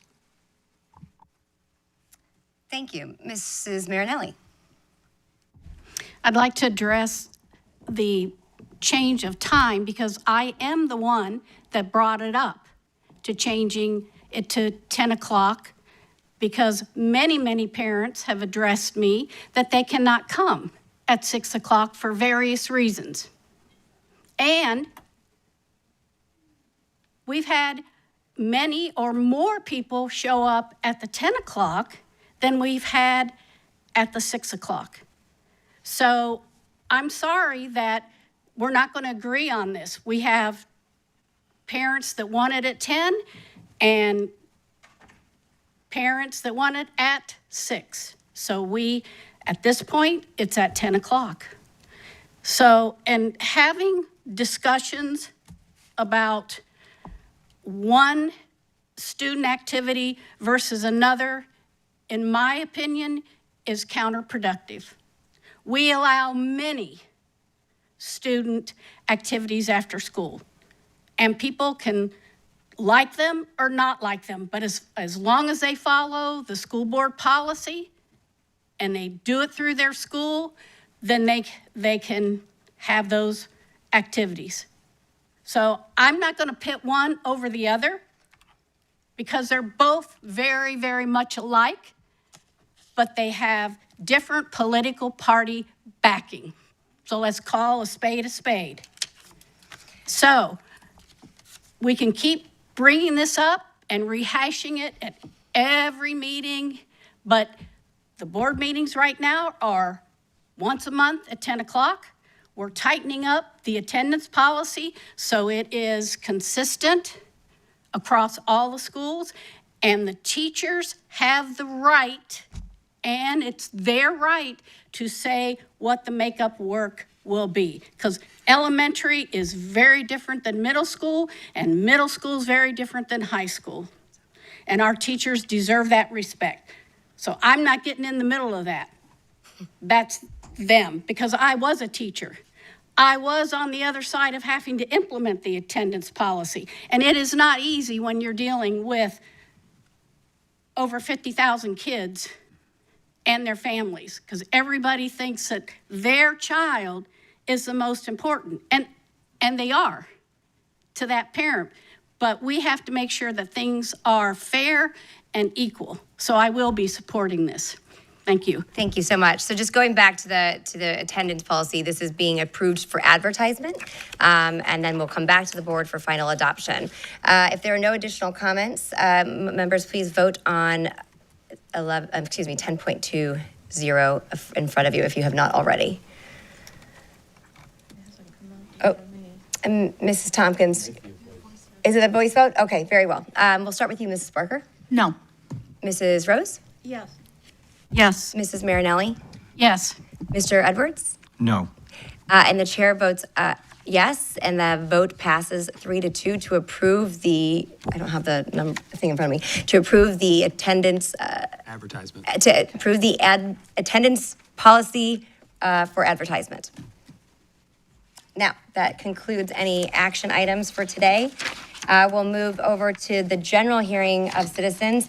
Just want to note a couple things. One, there was a comment made about the semi-quincentennial resolution, and I think it was inferred that it was plagiarized. I actually did write it, but yes, there are a number of boards across the country that have passed it. I know 1776 has shared it. They've also shared our AI policy as well, which I think has also been adopted by many other boards across the country, and that is something I also personally worked on. One more piece is I just wanted to note, because we used to do digital and now we're back on our cards again, and the reason I asked for just clarification, I'm not trying to anyway, we have a process of prioritizing if you fill out the speaker card. If you are a Sarasota County resident, if you are a current parent of a Sarasota County school student, a current district staff member, or a current student, when it comes to speaking in order. And then those that are not are always welcome to speak, but we do put them at the back. And so for the record, I am asking for that clarification. So we will now move to general comments. I will call your name and you will have 2 minutes to speak. The same rules apply. I have Christy Carwatt and Ann Bunting. And if you could say your name and your county. What, Sarasota County. I just want to further address the attendance policy. I know one thing is we want to maintain our competitiveness. Mrs. Barker did address what other districts do, but I think we need to look at who our competitors are, and they are the local private schools and charter schools. So I reached out and I got some information. I talked to a person at the Classical Academy, and they do excuse kids when they go on to their when they go to sporting events, if they go have a long weekend trip, they miss Monday or they miss Friday, those kids are excused. So my question probably is to Ms. Ziegler. I know your daughter likes softball, so if she were to go on a softball, her travel team is going to go on a tournament. I don't think it's appropriate to talk about my child in a public meeting. All right, all right, so it's okay for one person's child to get excused to go to a tournament and you choose to go to that school, but it's not okay for the public school kids to get excused to go to the same type of tournament. If we want to be competitive, we have to do what other schools are doing to ensure that we continue to attract the best students. And we do know that a lot of kids do depend on their travel teams for their college scholarships. So I really, really think it's important for us to consider that. So not addressing anybody's personal kid, but the thing is, why vote for one thing if you're on the board of the public school and send your kid to another one where you know that kid's going to get excused for the things you're voting against the kids in the public school? So I think we really need to consider that, because if we want to be the best of the best, we want to send our kids to the best of the best. So it's kind of counter, to me, it's very ironic. But anyhow, or you know what, a family funeral. My goodness, my granddaughter, we took my granddaughter out of school so she could go to. Thank you. Ann Bunting and Paulina Testerman. So my name is Ann Bunting, and I'm a resident of Sarasota County. And I'd like to thank the majority of the board for dealing with some very difficult issues and for standing your ground on what you believe is the best route for our students and our students' success. I also want to say, or point out to generally, that plagiarism is when you present someone else's words as your own. Thank you. Mrs. Paulina Testerman and Richard Arena. Start taking it personally that Mrs. Rose keeps stepping off the dais every time I show up at the podium. Take that as a compliment. I listened to the board's workshop session from December 2nd, and I am in absolute awe of Mrs. Ziegler and Mrs. Rose's performance. The two of you really deserve an Academy Award. Bravo. Susan Lucci's got nothing on you two. In case our listeners aren't aware, Mrs. Ziegler had the audacity to accuse a local nonprofit of, quote, organizing the youth to get into our schools to leverage our students for political purpose. She went on to say, quote, I do not want to use our schools for political activism. Mrs. Ziegler, I'm confused. Isn't it your husband that's ushering in Turning Point USA programs in every school in Sarasota? We are not stupid, Mrs. Ziegler. Anyone with an ounce of common sense knows that this is you. You are the one who is making our schools political activism centers. And now community members, nonprofits, and students are pushing back against your efforts, and you have the audacity to feign victimhood. Mrs. Ziegler, do you get cramps in your face from talking out of both sides of your mouth? Do you know what it means to accuse someone of exactly what you're doing? It's called gaslighting, Mrs. Ziegler. You have dragged politics into this room. You changed this room. You made it abundantly clear that politics came before students and teachers. There would be no Sea Alliance, no Support Our Schools, none of the other nonprofits if you hadn't dragged onto this dais Moms for Liberty and the Leadership Institute. You're in hysterics over the Sea Alliances and how it's funded, but you don't want anyone to pay attention to how your two organizations were funded, right? Moms for Liberty had a $2 million mega donor. I don't see you clutching your pearls over that. Mrs. Ziegler, it's always the ones with the dirty hands pointing the fingers, and your hands are filthy. Thank you. Richard Arena and Robin Williams.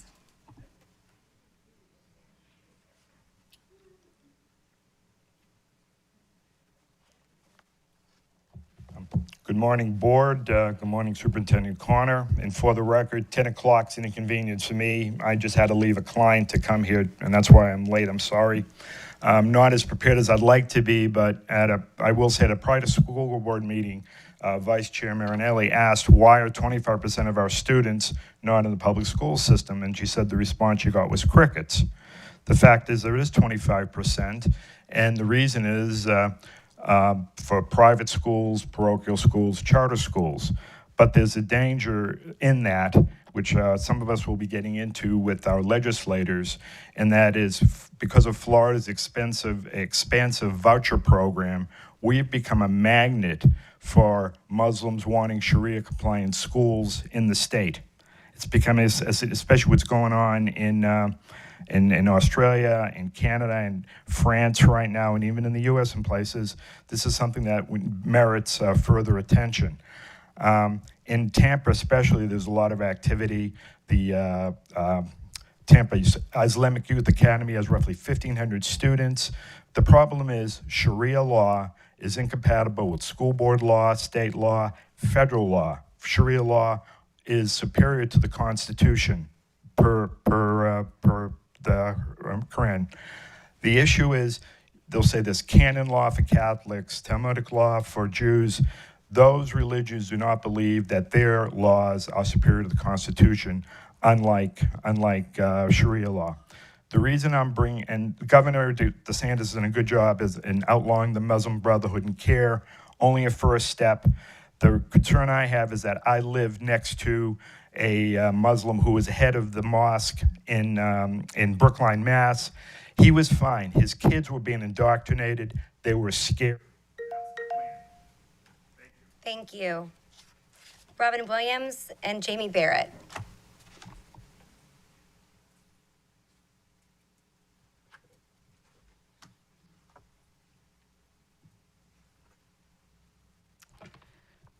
LADIPO is currently proposing dangerous changes to childhood immunization requirements that have put our children's lives at risk, along with the lives of pregnant women, the elderly, and medically vulnerable. We should be strengthening vaccine requirements for preventable childhood diseases, not removing them. Sarasota's kindergarten vaccination rate is only 79.9%, down a full 10% since 2019. There have been approximately 1,400 pertussis cases to date this year in Florida.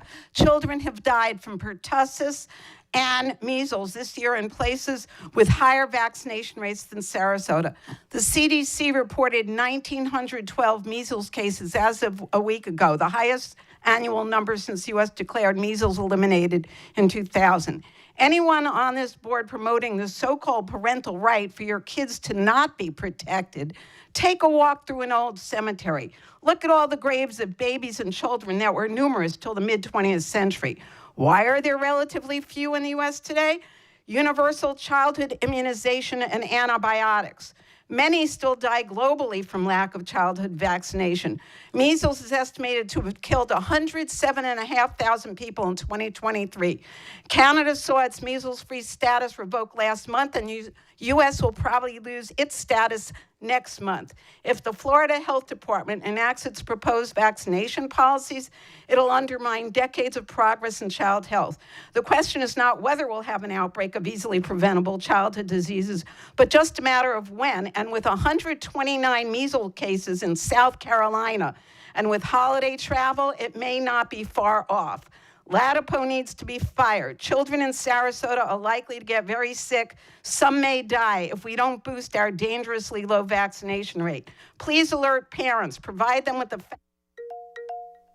Thank you. Jamie Barrett and India Miller.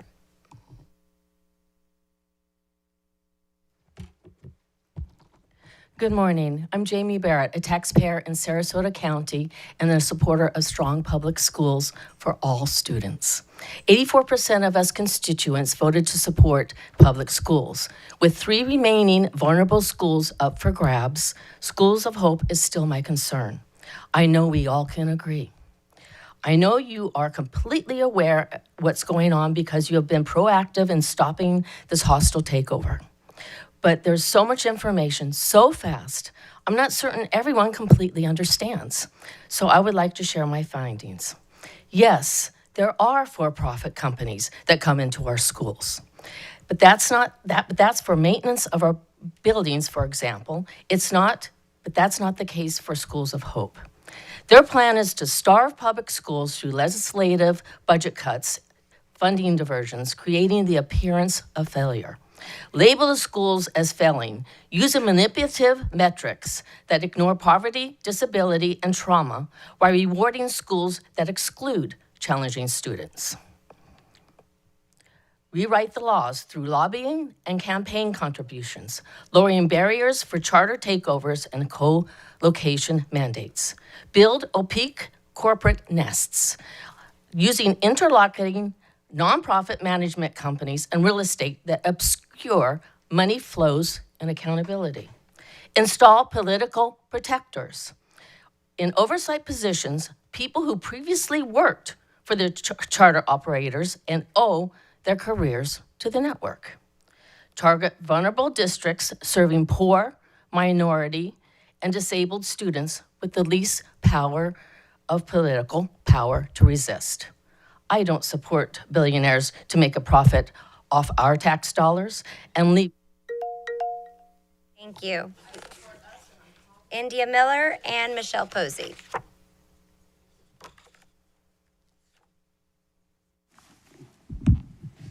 I'm India Miller, voted favorite community leader at the Sarasota Out Awards. Very proud of that. I'm a Sarasota resident and taxpayer, and I came here actually today to congratulate the board for coming together to stand against Schools of Hope, and I was amazed with the community turnout. And then I saw just the incredibly sad performance of the board today, primarily the mean girls, as that term came into my head today, the three of you. Like, I mean, you were voted in to a school board that had evening meetings. Like, you knew that coming in.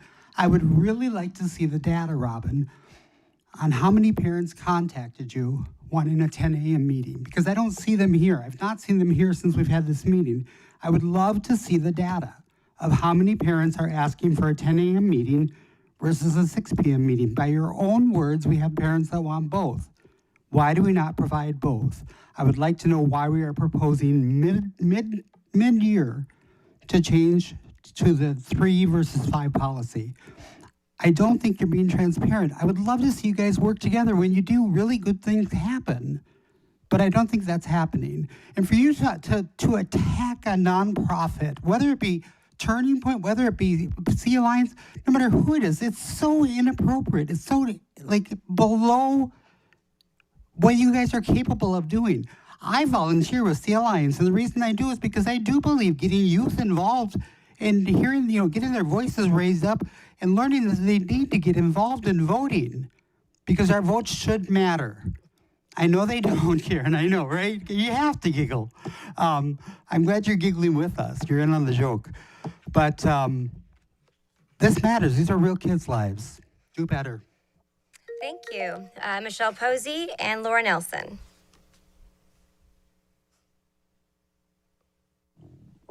Thank you. Michelle Posey, Sarasota County. I would like to say, as the director of the Turning Point USA Sarasota headquarters, that kind of helps the Club America chapters in our high schools. We had a wonderful Christmas party on Sunday, and I got to speak to a lot of students from many different schools and their parents. Turning Point USA and Club America encourages students to excel in the classroom so they can better affect change and prepare for their civic duty outside the classroom. This is a perfect example, whether you're talking about these school board meetings, the hospital board meetings, our Tallahassee trips that people want to take during legislative session, Florida Department of Education meetings. I mean, that would be something that would be fun to attend. I just went to the Florida Department of Health meeting in Panama City Beach. Clearly, they can't do all of them, but there are ways for them to be civically engaged, and I actually recommend that they do it in their schools. That's why they have student-led government organizations in the schools. I think the adults can largely handle what's going on here.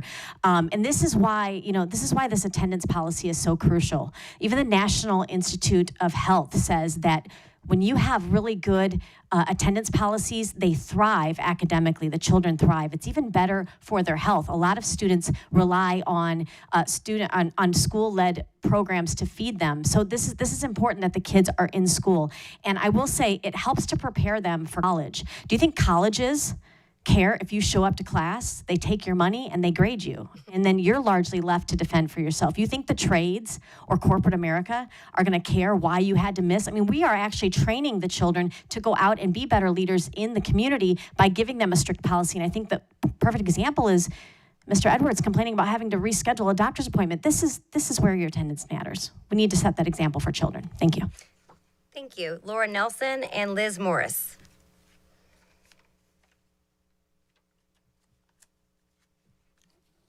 My name is Laura Nelson. I am a full-time resident of Sarasota County. Thank you to the chair, vice chair, board members, Superintendent Connor, and administrative staff. Today's school board meeting meets the state statute requirement of at least one regular meeting each month for the transaction of business. As required, thank you for having our engaged community here today. The transaction of business also includes monitoring district performance for the community's benefit. While the transaction of business may be constrained as a business meeting, it is actually also a public forum for community input, as already provided today by these constituents on agenda items critical to educational matters. Educational matters with an overall vision for the operation of our schools and for the benefit of our stakeholders, primarily our students. A regularly scheduled school board meeting provides a platform for parents, teachers, and admin staff alongside residents to voice concerns, ask questions, and participate in decision-making. School board meetings provide transparency in this public forum to show how decisions are made.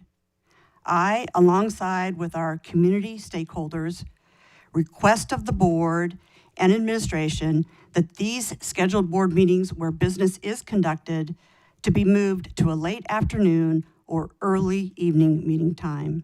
Thank you. Thank you. Liz Morris, Julie Forrester. Sorry, I didn't know if I skipped you. Good morning, late morning, early afternoon, everyone. My name is Liz Morris. I'm a resident of Sarasota Get closer County. to the mic if you could real quick. There you go. Hey, good looking. You hear me now? Okay. Good morning, everybody. My name is Liz Morris, resident of Sarasota County. I live in Venice. I am a retired public school teacher of Baltimore, Maryland, and Columbus, Ohio, having taught in those places for 32 years. In recent weeks, I've attended the school board work session virtually and the Booker High School Town Hall meeting in person. I found the work session quite informative and the Booker High School meeting to be a breath of fresh air. It was fantastic. After attending the Booker High School meeting, I thought that it was an excellent, relaxed forum. And quite personally, I hope to see more of those town halls on the board's calendar in 2026. I will be there with friends. I'm not here today to be malicious, to finger point, or to put anyone on the defensive. Imagine that, right? I believe I have what may be a compromise, and I think that's really important right now in these turbulent times, where maybe the board and the public could meet in the middle, a nice idea. It's apparent to me that board meetings will remain once a month. I can live with that. And from the town hall at Booker, it became clear that that's what it's going to be, and I understand why. So let's compromise. What if there was one meeting a month at 5 o'clock, rotating the location throughout the county, North County, Central County, South County? The meetings could take place in each of those places, with each of those places hosting that meeting 4 times a year. I don't know where those places would be. Maybe this would be one of those places, and that would be very convenient for all of you, compromising for you 1/3 of that time. Being a teacher. Thank you so much. Julie Forrester and Lieutenant Colonel, it says Floyd smiling, but he's throwing me for a loop. Hello again, still Julie Forrester, still a proud parent of Sarasota County Public School students. I want to briefly go back to my earlier point about the recent communication about the Family Empowerment Scholarship. Since that message went out, I have heard from many parents asking the same question. Why did the district send a text message, an email, and a voice recorded phone call that appeared to encourage families to remove their children from our public schools? What parents are struggling to understand is why the district is willing to invest that level of coordination and resources into promoting universal vouchers, but not into communicating about issues that directly affect students and families day to day. This year, we have not received similarly robust communication about changes to the student code of conduct, the attendance policy vote that happened today, meeting time changes, or the future-focused strategic initiative and the community meetings leading up to it. Those are exactly the kinds of things parents want and need to know about if meaningful parental engagement is truly a priority of this district.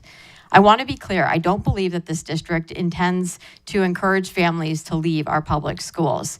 But when this is the most comprehensive communication parents receive, it creates that perception, and perception matters. As stricter attendance enforcement moves forward, I'm asking you to apply the same level of care and coordination and resources to communicating about this policy and all other policies that directly impact students, families, and student outcomes. Thank you. Thank you. And I believe it is a state statute from a requirement standpoint. I will get that verification, but pretty sure that's the reason. Lieutenant Colonel Duff Smiley.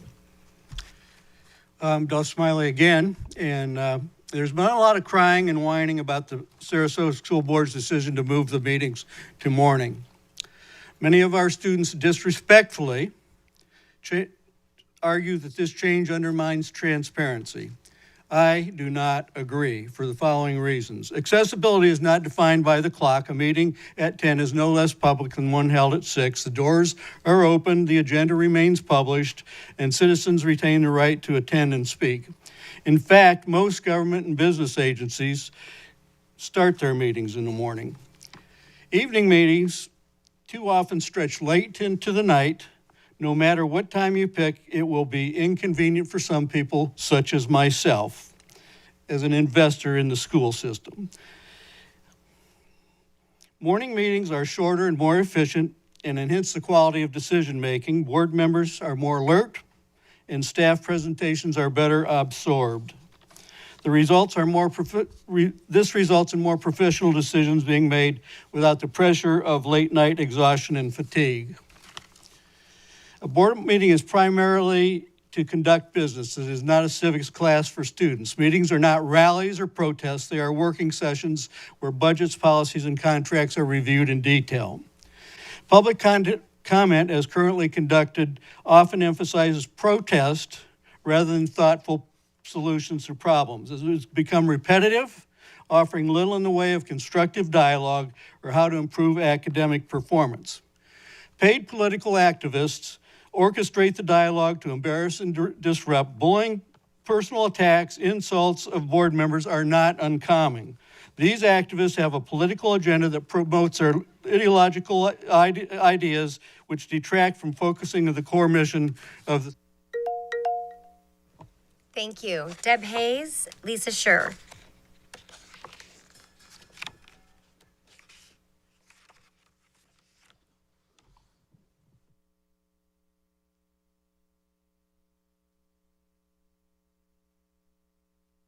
Deb Hayes, and I still live in Sarasota County.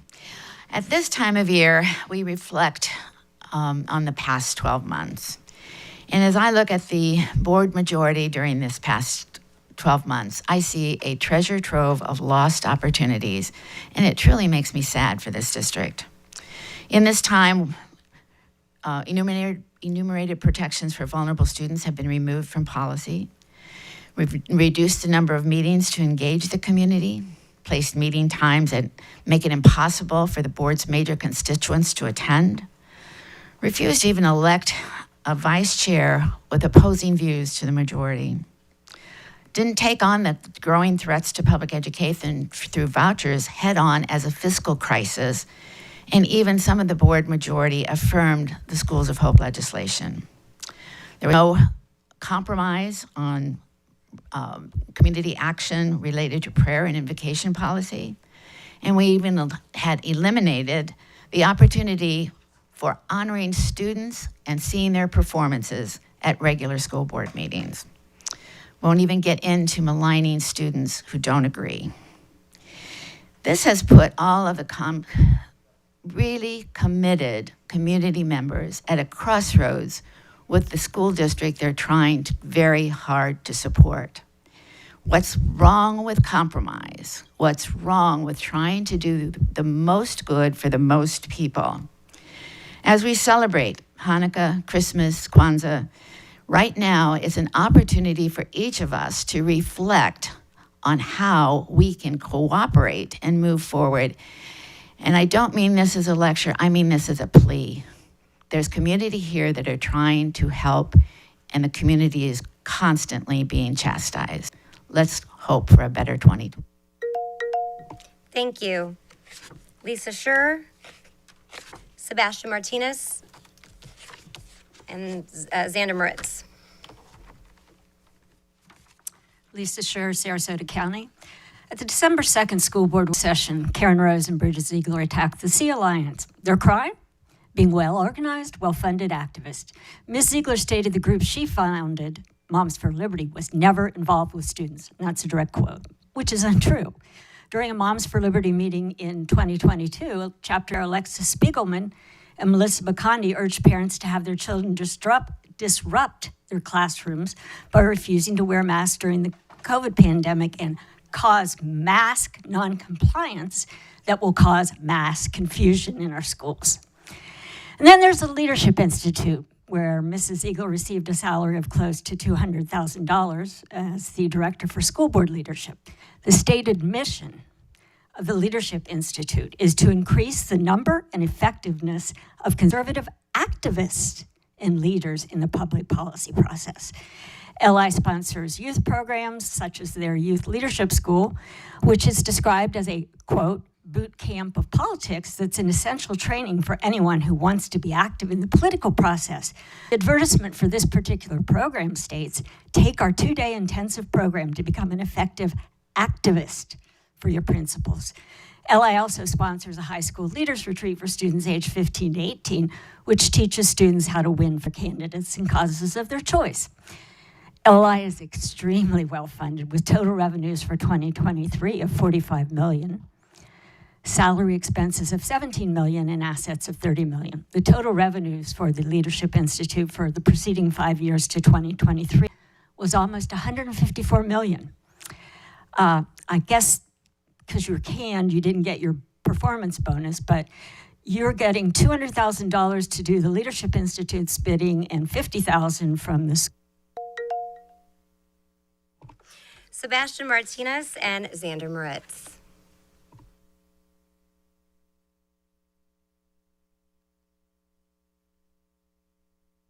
Are Sebastian Martinez or Xander still here? Well, then that concludes our public comment for today. As we wrap up, I will end with, well, we'll start with board member comments if there are any closing comments. Mrs. Rose? Thank you, Madam Chair. I want to encourage the public to become familiar with the Family Empowerment Scholarships.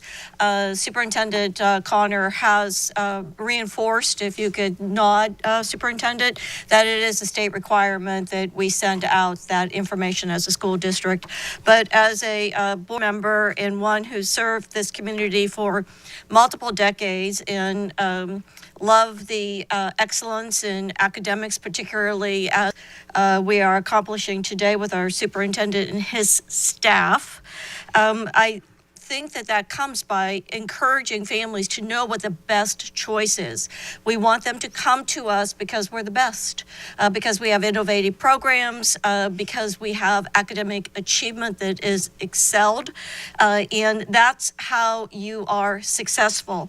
So I think that you'll find that a lot of the folks that are coming here aren't wanting you to have your tax dollars, those family empowerment scholarship options and to force you to come to public schools. You should never be forced to go to any school. We have students here because of the excellence you saw in our Teachers of the Year, the excellence in our schools, the students that excel, not because they are forced to be here. Family empowerment scholarships. Make sure that you are asking these folks that talk a lot, if they support you having your tax dollars. And on a really positive note, I want to recognize Holiday House.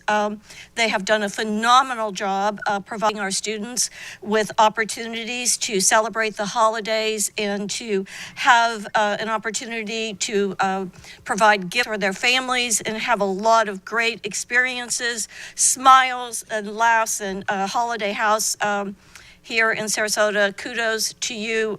We thank you and appreciate you. Thank you, Madam Chair. Thank you, Mrs. Rose. Superintendent Connor. Yeah, just wanted to follow up. There was an item that was brought up a few times during public comment that I want to address, and that is our Schoolhouse Links contract in the amount of $75,000 using Title I funding, and the concern around not being as much as our prior years. I just want to remind everyone that sometimes we do bring contracts at different points a year, and we did bring our first contract earlier this year, which was the other portion of that funding. And that funding actually provides the salary for the person who are providing the services there. So there is no loss in the number of services for our students under that contract. I just want to provide clarification and again, wish everyone a happy holidays. Thank you very much. Mrs. Marinelli. Thank you, Madam Chair. I just want to address again, and to make sure that everyone understands where I'm coming from. When I was talking earlier about the after-school activities, and I can say this as a teacher, and I think anybody that's been a teacher knows the difference. There is a difference between indoctrination and having students think on their own. I don't see where having students repeat the same thing at every meeting is being able to think for yourself. And bringing up the monies that support after-school programs, to me, that should not be. Because we have many, many after-school programs that have to beg for money for food.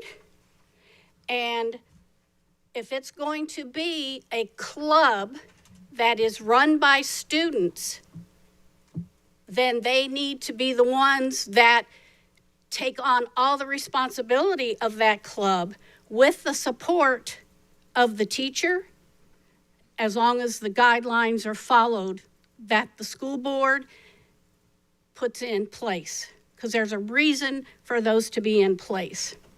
And at some point, we're going to have to address, it's been said that students are going to get paid to lead some of these clubs. If that's the case, we're going to have to address that, because we've never had that before. So to me, if we're going to start having those outside influences, then it's not student-led. So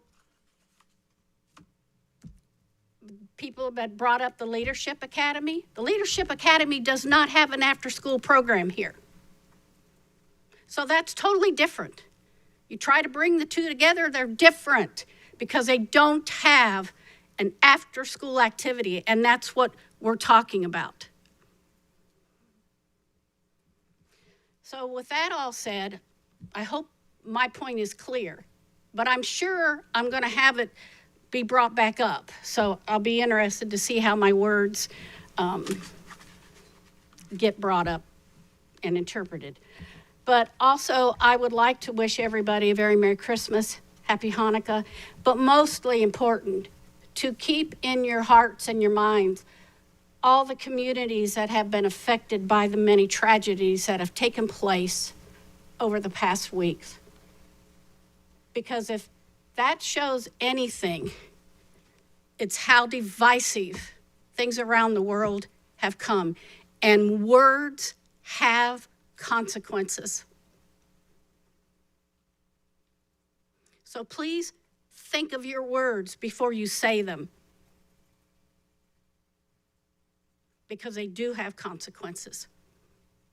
And keep the world, let's hope we could have some peace and these senseless shootings stop. So thank you. Thank you, Mrs. Marinelli. Mr. Edwards. I really did want to start with congratulating Superintendent Connor on his Superintendent Communicator of the Year at FADS and FSBA.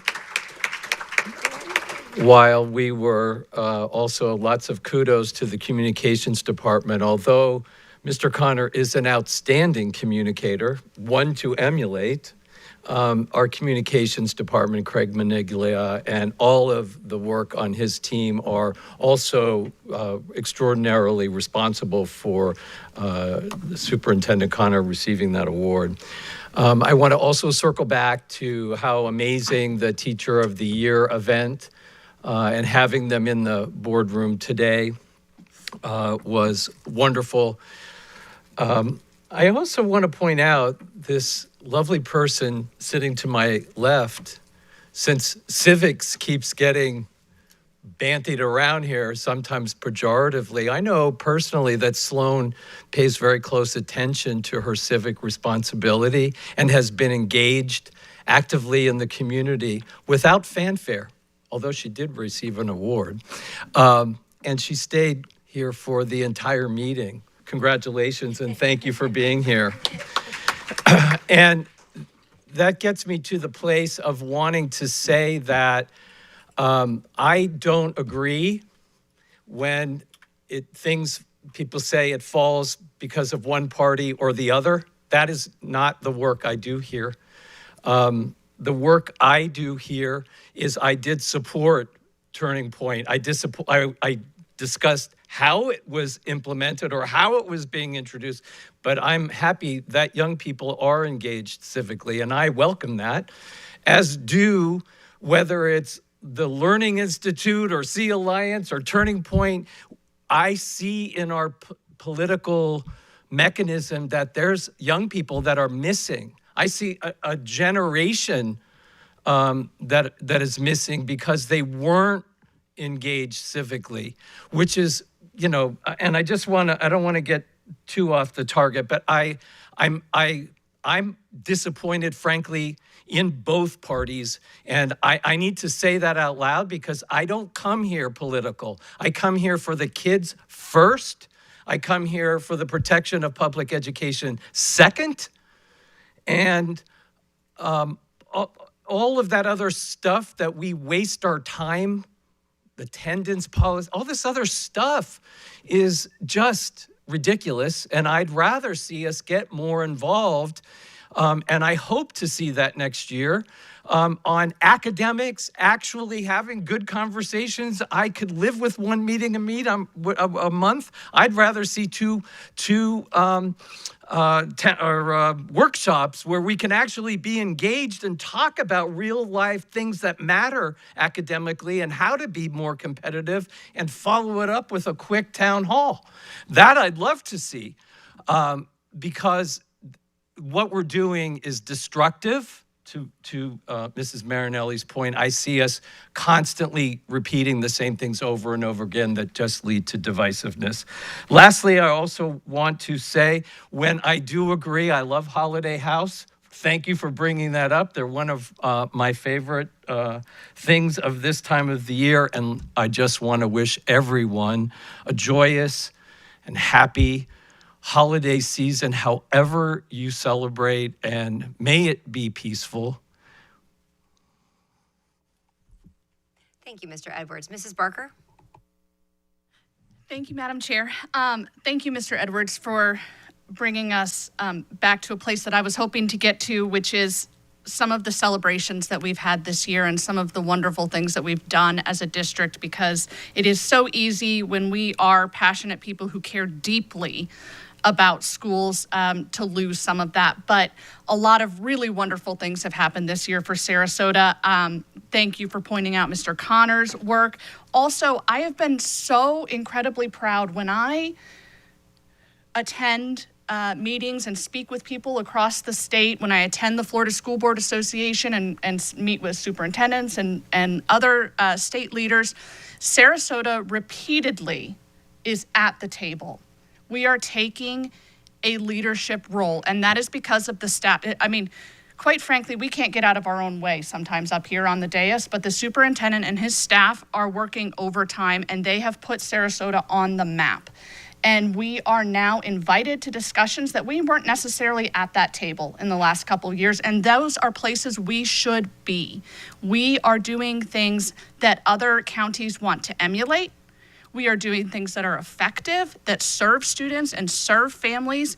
And I was wanting to thank you specifically, Mrs. Ziegler, for your leadership on our AI policy, because that is another realm that, believe it or not, friends, we are being recognized across the state as having an effective AI policy that is not necessarily the status quo for other places. So I think it's important to give credit where credit is due. So thank you for that leadership.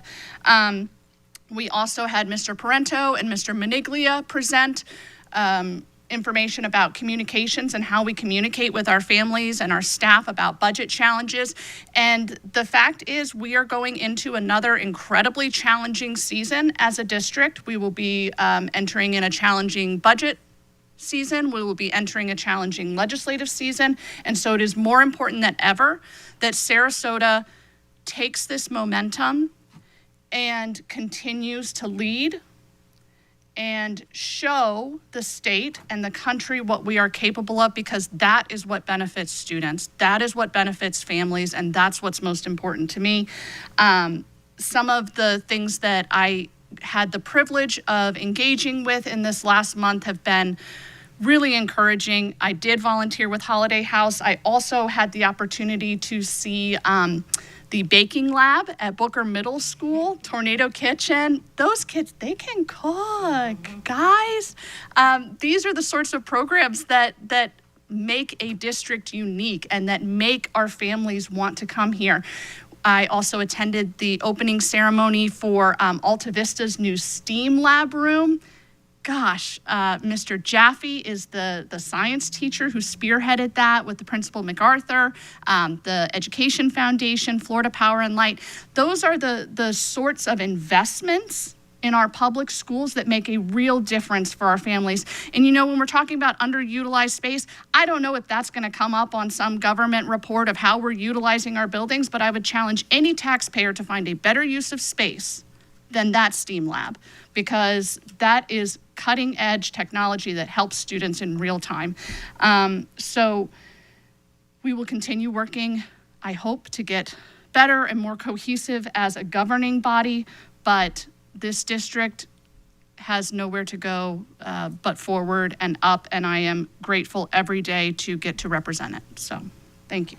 Well, thank you for those comments. They were wonderful. I did hear about the AI, and I was very excited because I'm a total policy nerd, and so and that's what we get to do up here. So I am excited. I would echo those comments, Mrs. Barker, having seen just a real change in our school board and school district in a number of ways, with strong leadership and a real focus on academics, which is our core function. And I think that it has really allowed us to be, as you noted, there's a lot of eyes on us with excitement, but and a lot of people who are very impressed, and that goes because of the hard work that you guys do every single day. And as we say, there's always going to be some volatility in education, and in education policy and education politics. They are not that we don't want politics inside our schools, but there is a reality that there is a component of education policy that does find its way into the political realm. But that being said, having really strong leaders that are focused every day on the variety of things that come to their forefront, which is the wide, with that, again, the focus on ensuring our students are academically thriving is really allowed us to just continue to move forward. I will say that despite what I think the notion is, there is a notion that maybe we're dysfunctional. I think we do a very good job as a board, particularly if you look at our workshops and what we're discussing. I think there's healthy debate. I think there's problem solving, and I think there are going to be areas of which we don't agree, but there's a lot more places in which we do agree and which we are all focused, again, about moving this district forward. So I really appreciate those comments. I'm going to move forward. I think that a lot was said, and I think moving ahead, I do want us to ensure that we continue to be transparent but be efficient and effective. And I think that the last couple of meetings have illustrated that. I think that anyway, as we embark on the new changes with some of the K-8s, a new school opening, creative ways, and the fact that has been provided on the town halls, I think that that kind of format is something I do see in our future, particularly as we go to responding to some of the changes and enhancements that we're putting forward to be competitive. I will say that as the forefront and the, we talk about the competition, the competitiveness of where we are, where every public school, by the way, is, particularly in Florida, that there are ongoing conversations, I know myself with the superintendent, I'm sure other board members, on creative ways to continue to move us forward, to to introduce families that may have left back in, to let them see what's taking place, because what was taking place maybe 4 or 5 years ago is very different than today, and I take that as a point of major pride. And those are conversations that I'm constantly having at the softball fields or with families at church, et cetera. And so, and I know many of you guys are having the same. And so those are things that are going to continue to move us into 2026 and allow us to continue to thrive. And we do have some challenging roads ahead financially as a school district that we have to continue to make some adjustments, and there are hard decisions with that, but I believe that we are all focused at the core of what matters, and we will be able to navigate that. So with that, I have a couple comments or statements and announcements if there are no additional general comments. First, before we conclude today, I want to give Mrs. Marinelli a special gift of appreciation from the board for her time serving as board chairman. So we appreciate you, and you're wonderful. So thank you very much. And it's not always easy being up here, and I can't remember if it was it's fun. Anyhow, so we appreciate you and your continued work here. When we looking ahead, I will say we don't have it on the calendar yet, but this is something the superintendent and I have been talking about, and we'll get with the board, but having what would be called a retreat, but really it's kind of a different setting, but having conversations about what our priorities are, how we move forward. We had one last year, it would be maybe a different setup, but these are all things that help enhance us and allow us to serve our community better, serve our district better. And again, I think there's a lot of synergies that may oftentimes be overlooked that have really allowed us to excel and move forward. So I will say the next workshop is scheduled for Tuesday, January 6th at 10 a.m. And the next regular board meeting is scheduled for Tuesday, January 20th, 10 a.m.